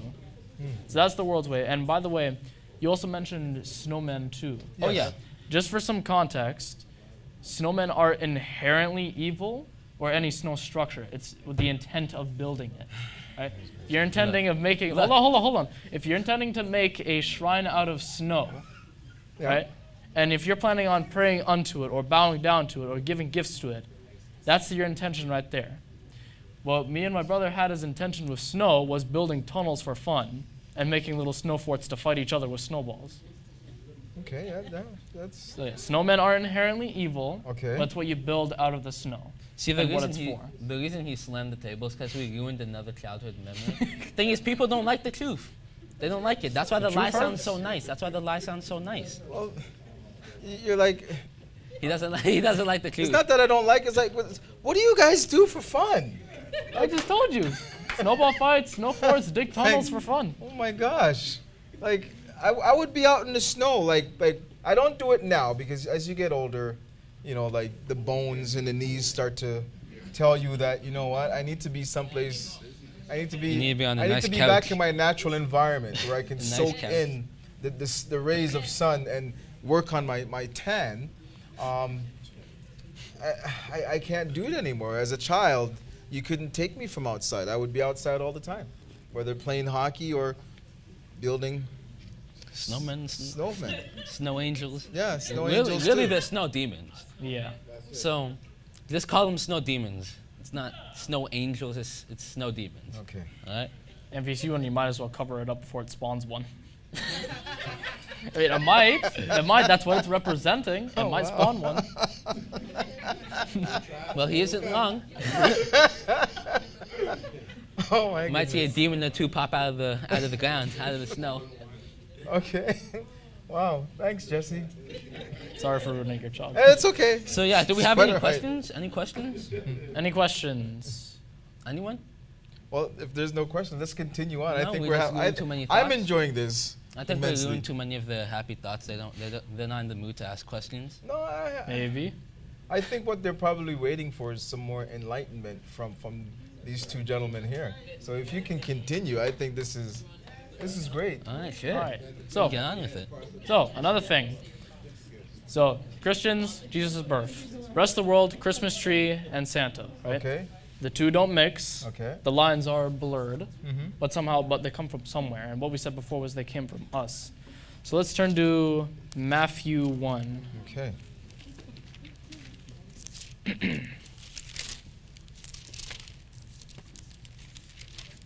All right. start from the 16th verse. You there? And Jacob begat Joseph, the husband of Mary, whom was born Jesus, who was called Christ. Let's stop right there. So, the rest of the world, or the Christians, say Jesus Christ as a white hair. White skin. Blonde hair, blue eyes, white skin, white as snow. You know, tall, handsome, looking good, yeah. Tall, handsome, looking good, looking nice and angelic, you know, yeah. You know, I remember one of our neighbors had a poster of that on their door. And every time I would go to their door to deliver newspapers, I would always look away from it and then put a newspaper under their door. Did you feel that the eyes were following you? No, I just didn't want to look at it because I don't want the image more painted in my head. No, seriously. For some of us, we can't escape that image. It's been so much in our lives growing up. As soon as you say Jesus, blick, it just flashes, a picture blip, flashes in the mind. You know, is the same thing for you too? I can't help it. Even though I know that if I think, you know, like Jesus, he probably looked like Elder Andel. You know, he looked like Elder Michael or Elvis or Andrew, maybe even a young Nathaniel. I know that that's what I'm supposed to get in my mind. But that guy, he just bloop, and then he's there with the fingers. Yeah. Oh, the fingers. I forgot and the fingers. The heart with the thorns around it, and it's bleeding. That's what's in my mind. Can't like, as soon ignore as the you wooden say cross. Jesus. You can't ignore the crucifix he's holding. Yeah, he's nailed up there. He's on it. And then his Last Supper, you know, he's there. I can't get that out of my mind as much as you try. I'm just being real. It's there. It's trauma, and you can't shake it. Right, in my house, it was there every time I would sit down. It's there on the wall. Let's continue. Verse 17. Yeah. So all the generations from Abraham to David are 14 generations. And from David... That's a long time. It is. 14 generations is a long time. And from David unto the carrying away into Babylon, and 14 generations. And from the carrying away of Babylon unto Christ are the 14 generations. Now the birth of Jesus Christ was on this wise, when as his mother Mary was espoused to Joseph, before they came together, she was found with child of the Holy Ghost. Stop right there. So, when a woman is with child, it means that they're pregnant. All right. Now, Joseph and Mary, it says before they came together, as in before they even met each other, before they kissed, before they had their all honeymoon. Hey. Whoa. Hold on. Calm down. Nephew. This is a family show. I had to be specific. You know what? It's also a family You're book. 17. Almost 18. Almost. 17, almost 18. Go easy on us adults. All right. Let's see. Verse 19? No, we're still on 18. Okay, now, you still want to go with 18? Yes. Now, she was found with the Holy Ghost already, right? Meaning she's already pregnant, even though there's, the whole, he wants to keep it family friendly. Well, hey, these guys have a couple of health classes, and, everything is explained in health class. Sorry, phys ed. No, just health. It's just health now? health. Physical education, Yeah, there you go. So, verse 19. Then Joseph, her husband, being a just man and not willing to make her a public example, was minded to put her away privately. But while he thought on those things, behold, the angel of the Lord appeared unto him in a dream, saying, Joseph, thou son of David, fear not to take unto thee Mary thy wife, for that which is conceived in her is of the Holy Ghost. So there you go. There's already confirmation right there that everything's okay. She didn't go with another man. You can relax. Hold on. There's so much that's not being said when you read these scriptures. Oh, you certainly can, Lorleen. Can you imagine if he was Jamaican? Oh boy. Oh boy. He was. That would not go well. You have no idea. I'm only half Jamaican, so I don't know. Oh boy, I'm just saying, the dynamics of this scenario are quite unique. Verse 21. Verse 21. And she shall bring forth a son, and thou shalt call his name Jesus, for he shall save his people from their sins. Sorry, Now can you read that again? and she shall bring forth a son, and thou shalt call his name Jesus. And? For he shall save his people from their sins. Hold on. His people? Not the whole world? Yeah. We just read that, right? Yeah. Did we all just read that? He shall save his people from their sins. Okay. Israel. Okay. I don't think it was spelled with a W-O-R-L-D. No, I don't Nope. see that at all. No, world right there. Okay. Verse 22. Now all this was done, and it might be fully, which was spoken of the Lord by the prophet, saying, Behold, a virgin shall be with child, and shall bring forth a son, and they shall call his name Emmanuel, which bringing interpreted is God with us. Then Joseph, being raised from sleep, did as the angel of the Lord had bidden him. He took unto him his wife, and knew her not until she had brought forth her firstborn son, and he called his name Jesus. Okay. So that's the first chapter. All right. Now, second chapter. Now, when Jesus was born. Hold on. Before we get to the second chapter, let's read over that one carefully again, all right? So go ahead, read it, like slowly, carefully. Which part are we going From to? the start to 25. Oh, I don't know if we. So chapter 2. We gotta be cognizant of our time. Oh yeah. We'll make it. Okay. Yeah, we'll make it. Now, when Jesus was born in Bethlehem of Judah, in the days of Herod the king, behold, there came wise men from the east to Jerusalem, saying, Where is he that he is born where is he that is born King of the Jews? For we have seen his star in the east, and are come to worship him. Now, what did we say? What else was decked with silver and gold about the tree? The star on top, right? It was a 5-pointed star. 5-pointed star. This is where they got the star. This is where they read and said, okay, yeah, let's take this right here. Let's make it so that the star is at the very top, because the star in the sky is indication that Jesus is born. So let's go find him. Let's go worship him.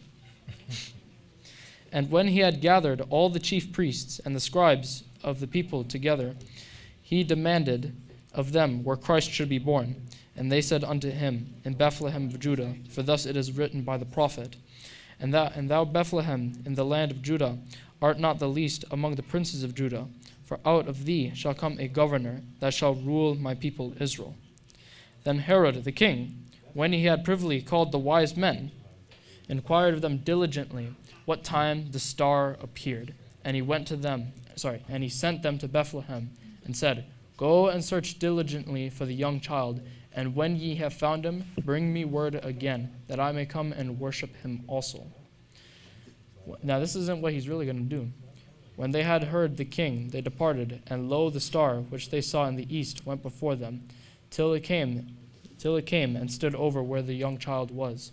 When they saw the star, they rejoiced with exceeding joy.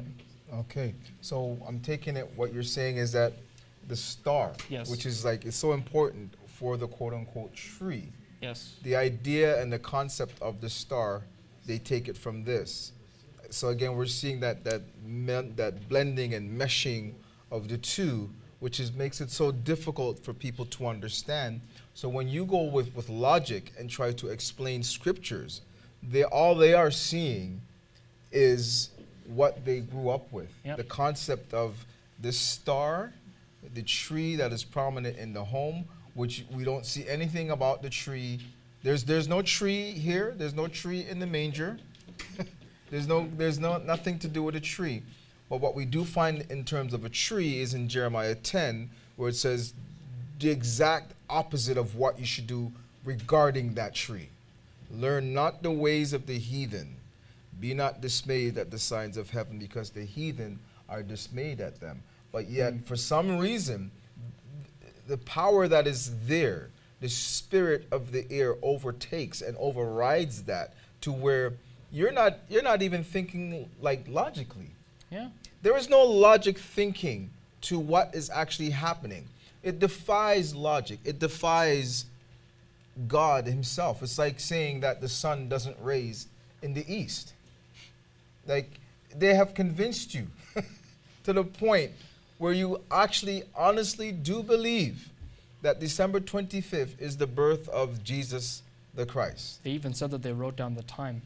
And at the time, this is during autumn, Right. season of harvest. But how did they get that wrong later on? Yes. It's now winter. Right. Now all of a sudden, Jesus' birth is in winter. How did Right. they get that wrong if they wrote that down? Exactly. So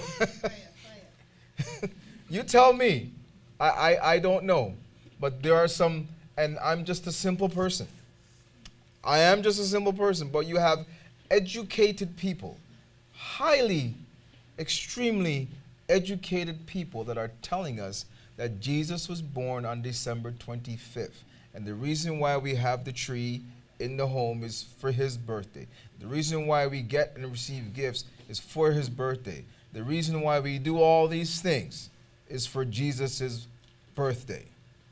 Are we starting to see something here? But yet they will fight you. And right now you can't find any parking space at Yorkdale because everybody is buying gifts for Jesus' birthday. Or for Santa. Or they throw Yeah. in the Santa guy. But the Santa is there celebrating Jesus' birthday Yeah, they got him some cookies and because milk. he's giving gifts back and forth, one to another, straight from the North Pole. We're adults here, but people are going to believe that this fat guy from the north is coming to give gifts. And they consistently pour this into the children's head. They have parades. Like the parade is about to go bankrupt. Like they don't have any money. But they're still going to find money to keep the parade next year. Consistently. Do they have these parades in the UK? This Christmas? Is Christmas big in the UK? Okay. Priest Ricardo, is Christmas big in the UK? Major? Okay. It started in the UK? Okay, well, all I'm trying to say is that this is across the Atlantic Ocean, where it's very big. Okay, so it's not just isolated to us here. Oh, yeah. Okay. I mean, it did mention Lebanon, which is like elsewhere. Yes. And then the rest of the world, which celebrates Christmas, meaning anywhere else that they put up the tree. And speaking of what you said about the children, and about the whole Santa coming down the chimney, the parents are the ones that tell their children that Santa's going to come down from the chimney or get into the house and give gifts. But they know that's not true because they are the ones themselves putting the gifts. But they know that it's wrong. They know that they're lying to their child saying that Santa is coming. But the reason they won't say it is because the system's already integrated into them. Okay. That they can't question it. And then they pass it down onto their children for years and years and years, decades and centuries and so on forth. Yeah. Thing is, even when they're putting the presents there, they still have to bow down to the tree. Yep. Even when it's dead, they still have to go down, bow down, put the presents there, and then leave. So still, they're still bowing to the dead tree. They're still bowing to Satan. So, What is the thing that will come at night time down your chimney in one of the coldest night at nighttime, and you have to leave some milk and cookies for it? The fat man Santa. It's think about it. Yeah. I want you guys to think about what I'm asking here. And, Well, then kind of, yeah. of take it there. Like, what is coming down your house at night when you are asleep and you've got to leave it an offering? You know, Sounds like an evil spirit. I know exactly where you're coming from. The only thing I would have to say is these guys have never experienced that. So I wouldn't know. So it's kind of hard for them to conceptualize. But thank God. But for us as adults, when we start to shake off the cobwebs, and you think about these things, at night, after midnight, you put out the offering for it. It comes down when everyone is supposed to be sleeping, all throughout the house. Not a creature was stirring, not even a mouse. And so I remember these things because it's so natural. It comes to you. And then you leave it the milk and the cookies, right? And then it does what it does, and it knows when you're good, knows when you're bad. And if you're bad, you get left a lump of coal. But If you're good, they leave you trinkets and toys. What exactly are we doing here? You know what? I know it's really not part of what we're doing, taking away, but there's something I just got to read. If we just quickly go to Mark, Mark chapter 8. You can stick to where you are, but Mark chapter 8, and this is for a few of us. And it says here from Mark chapter 8. I just saw this, by to 22. And he cometh to Bethsaida, and they bring a blind man unto him, and besought him to touch him. And he took the blind man by the hand, and led him out of the town. And when he had spit on his eyes, he put his hands upon him, and asked him if he saw aught. And he looked up and said, I see men as trees walking. After that, he put his hands upon his eyes and made him to look, and he was restored, and he saw every man clearly. And he sent him away to his house, saying, neither go into the town, nor tell it to any in the town. So just a little tidbit for those that were here this morning. I see men as trees walking. But wait a minute, you're not supposed to see that. What do you see now? What do you see now? What do you see now? just a little tidbit. Okay, I think I kind of dropped my mic. Am I still on? Yes. Okay, just a little tidbit. Colin. So we can back to the regular scheduled program. Sorry, go ahead, Jesse. You were talking about. So, when they have, Santa coming down, as you were just saying, as it's clearly not a man. Right. The man left no evidence other than the gifts, allegedly. Yes. He didn't open your door because it's locked. Right. He didn't break the glass because it's still intact. He didn't come through the chimney because he's too big to So you have to invite it in with your offering. Yes. Yeah. So the scene has to be set. Yes. Because it's coming. So you have to put down an offering for it. So usually how you let them in is you have to invite them in, right? But in this case, the scene is set. He's actually waiting, and when you lay out your offering for him, he comes. Yep.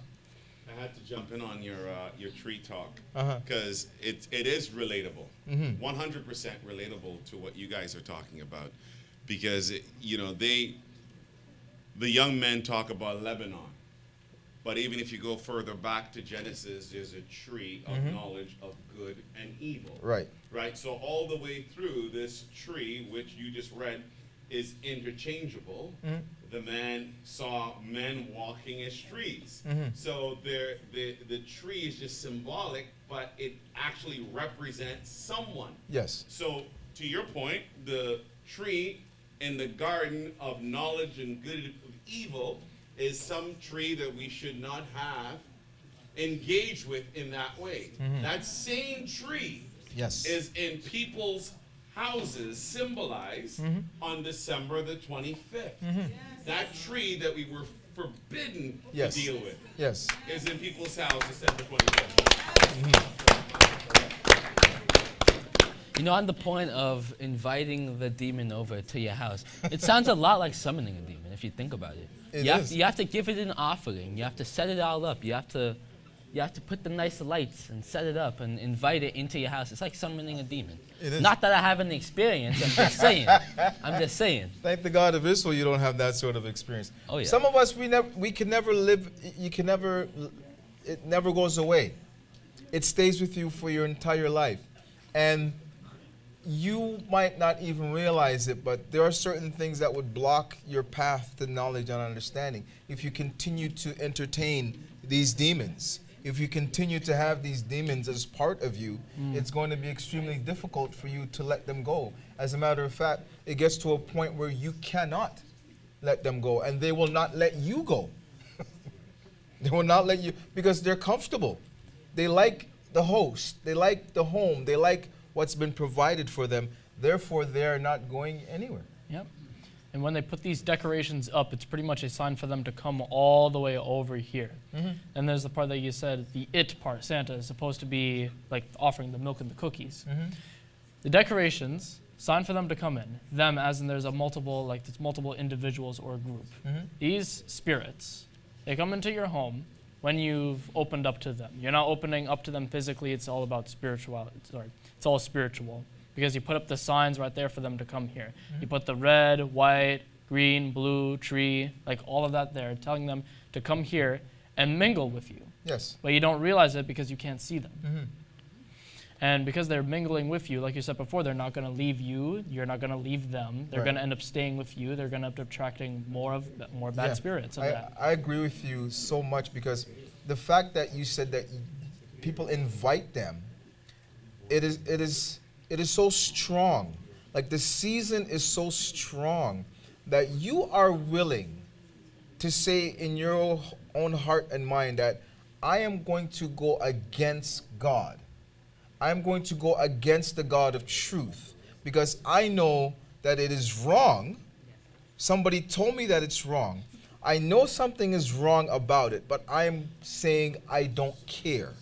I'm still going to do it. And that is so strong within everyone that it gets to a point where you will be blinded from the God of Israel. You will not see anything called the God of Israel. You will not see anything called laws, statutes, Moses, but you would read this entire book and all you can say is Jesus loves you. That's all you know. Jesus loves you. And that's it. No logic, no reasoning, no examples, no nothing. That's all you know is Jesus loves you. It's amazing. Once you have crossed over to that side and you put the barriers are put up, nothing is getting through. Nothing is getting through, called the Spirit of Truth. Yeah. So to say, top off something that Priest Handel said earlier is, and when we read the scripture of Ezekiel 31, it talks about a tree that was cast down from heaven, and we know who that tree was. Yes. And then yesterday I was looking at, Instagram, they got the social pages. So they have, I can't remember which cartoon or some movie they have now with a whole bunch of children, whatever.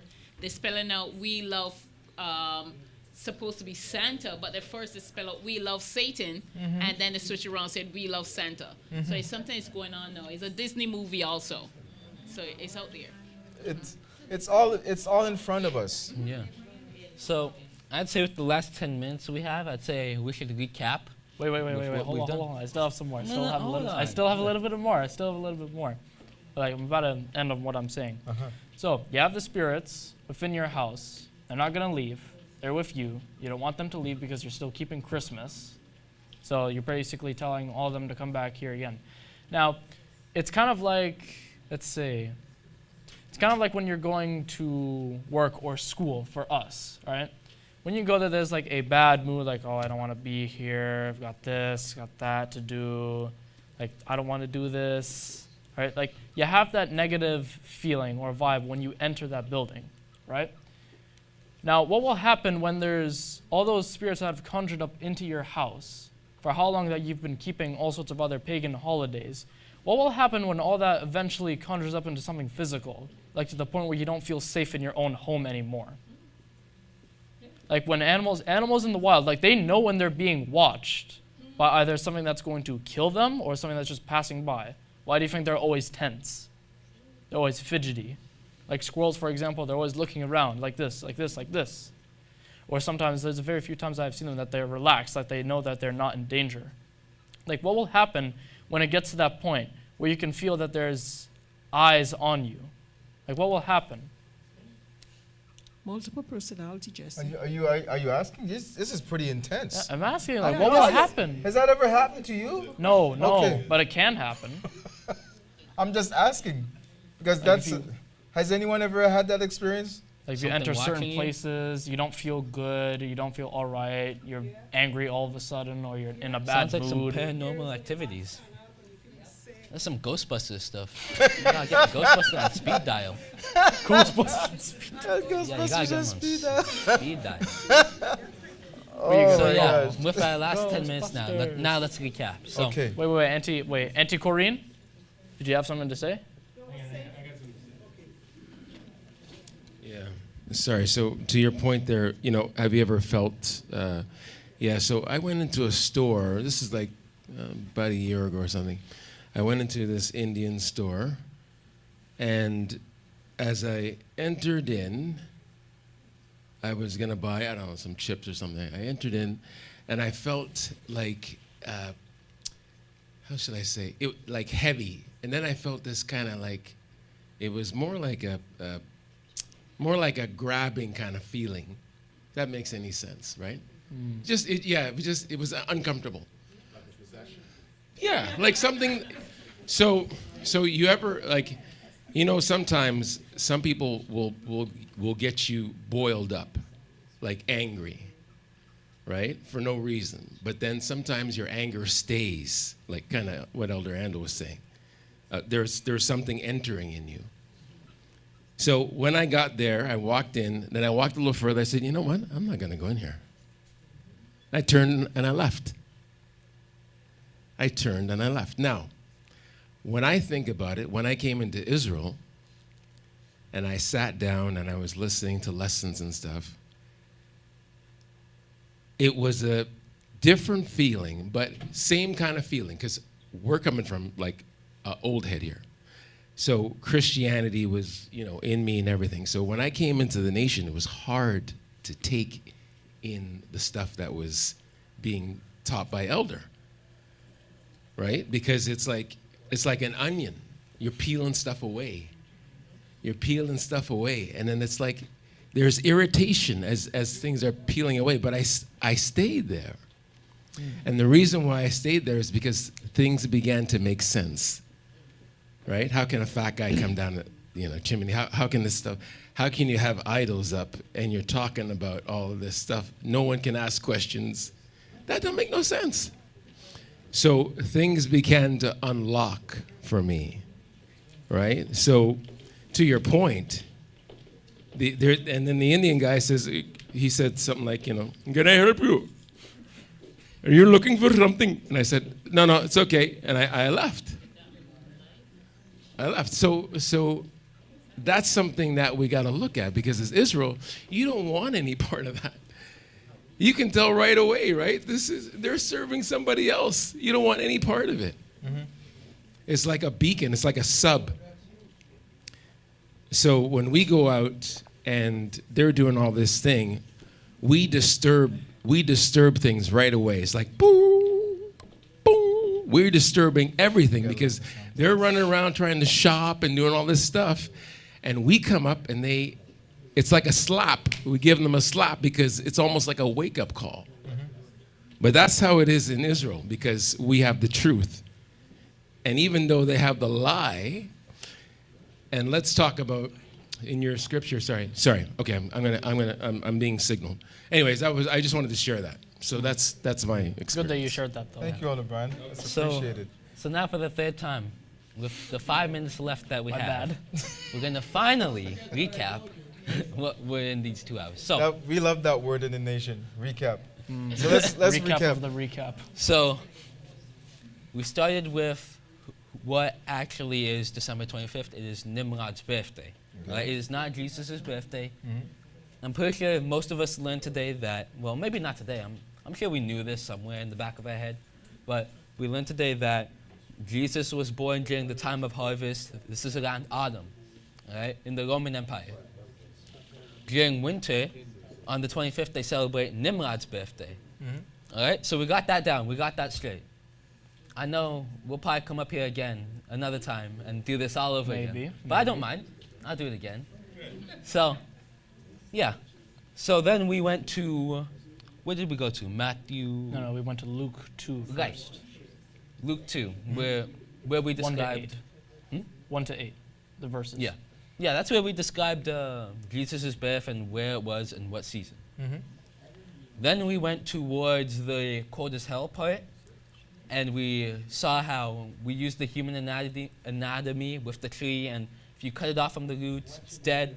If you take your heart out, you're dead, right? So we got that pretty solid, that hell is cold. It may come as a surprise to some of you, but that's what it is. It is cold. It's the truth. I think we also broke a few of my Uncle Freddie's favorite memories of building snowmen and making snow demons. Thanks. Yeah, it's snow demons, all right? We also got to the snow demons and snowmen, and we did summarize that when you make a snow angel, well, it's a snow demon. It shows that it's only the God of Israel has angels. So what are you making? You're just making a demon in the snow. So it's pretty simple. It's pretty straightforward, cut clean. And we got to Lebanon's flag and how they have their own Christmas using their own resources, copying it off of the original. Yeah. So. Go ahead. Okay, go ahead. You No. It's because it's so tantalizing. But go ahead. This is So great. yeah, we got to the Lebanese part about how the cedar, the evergreen tree has the same thing in one, just a few different parts here and there. But overall, Christmas is celebrated worldwide. Either it's Santa or Jesus. Satan too. Yeah, he figured out how to make everybody celebrate him all at once, which is pretty smart. You gotta give it to them. It's smart, right? It's really smart. They set up a nice illusion, made it look all nice. Thing is, the truth isn't nice. The lie is. So Ignorance is bliss. Yeah, it seems that way. Then we got to what was it? We got Matthew, right. We got to the Matthew part where it shows it was even more clear that Jesus' birthday was nowhere close to December 25th. So I think we got like maybe 50 seconds, but I'm gonna try making the most of it. So Go quickly. we got to the part where Christmas is celebrated worldwide. They used the evergreen tree. Then we got to the part where Jesus' birth was. It was around autumn time in the Roman Empire. Then we got to, what was it? I think I got caught up in the fishing net. So yeah, if I wanted you to leave with two things in this lesson, it would be that the 25th is not Jesus' birthday, it is Nimrod's. And the second thing is, follow the scriptures. It said, what was it? It was, be not dismayed at the signs of heaven, don't follow the heathen. Bingo. Exactly. And I'm pretty sure that's all the time we have today. So Hey, don't conclude that fast. We got that's pretty much that is the time that we have. It is the time that we have. It is. However, give us a couple of seconds here, because for me, I'm gonna have to rewind, and I'm gonna myself, because I'm always in learning mode. So I'm gonna go back, and I'm gonna go over the footage, and I'm gonna take everything in, because what we're seeing is that these young men, they're speaking at a level that is much higher than what we're normally used to. So a lot of the things that they assume that you know already, like this is highly advanced education. So they assume, because they haven't been tampered with since their youth, the time in the womb. So they're educated at such a high level that they take for granted that most people don't learn the way that they learn. They like it rolls off. They're not slowing down at any time soon. So they'll go back. They'll review the footage, review the tapes, and look at everything. And when they do come back up, this might be the topic, it might not be. But just be prepared that whenever they do come to expound what they know and what they understand, that it's not at a snail's pace. These guys are prepared to be teachers and leaders for the future of our nation. And this is what they're prepared for. And as you see them more and more and more, you'll see a lot more coming out that is just going to refine their because this is all natural. I mean, these are their notes, not my notes. I'm just here sitting in, enjoying it, and trying not to say anything. But I really and truly did enjoy the presentation, and I'm looking forward. I didn't expect the tie-in and the conclusion that he did, and there's good synergy between the two of them and how they work. Even the little spats that they had, little sibling spats that they were able to to sort out and to bring such a wonderful presentation. And again, the title that you came up with, "Cold as Hell," it gives an understanding as to why that was his idea. This is what they brought together, based off of his 14 years and his 17 years on Earth. And their experiences. They didn't even get to speak about some of their experiences that I wanted them to share. I didn't even touch these yet. Same. If you notice, I didn't even touch them. You didn't, and you're live, by the way. Oh yeah. And he was nervous. But anyways, did anything you want to say to tie it in? Jesse, any conclusion, any words? At the end of the day, it's your choice if you want to celebrate Jesus, Santa, Christmas, Jesus. Who else? Buddha, Confucius, Zeus. But again, hey, we could only tell you. This guy here is what happens later. We can only tell you what to do and what not to. So it's up to you. If you want to live by the Bible, go ahead, live by the Bible. Do it properly, though. Do it properly. I can't tell you what's what. Yes, definitely. Visit the Israelite Nation Worldwide Ministries. Please don't forget to make your comment, not just in the live chat, but also make your comments in the comment section. Subscribe, share with your friends, and we will see everyone next week. Peace, and have yourself a wonderful, wonderful day. Peace.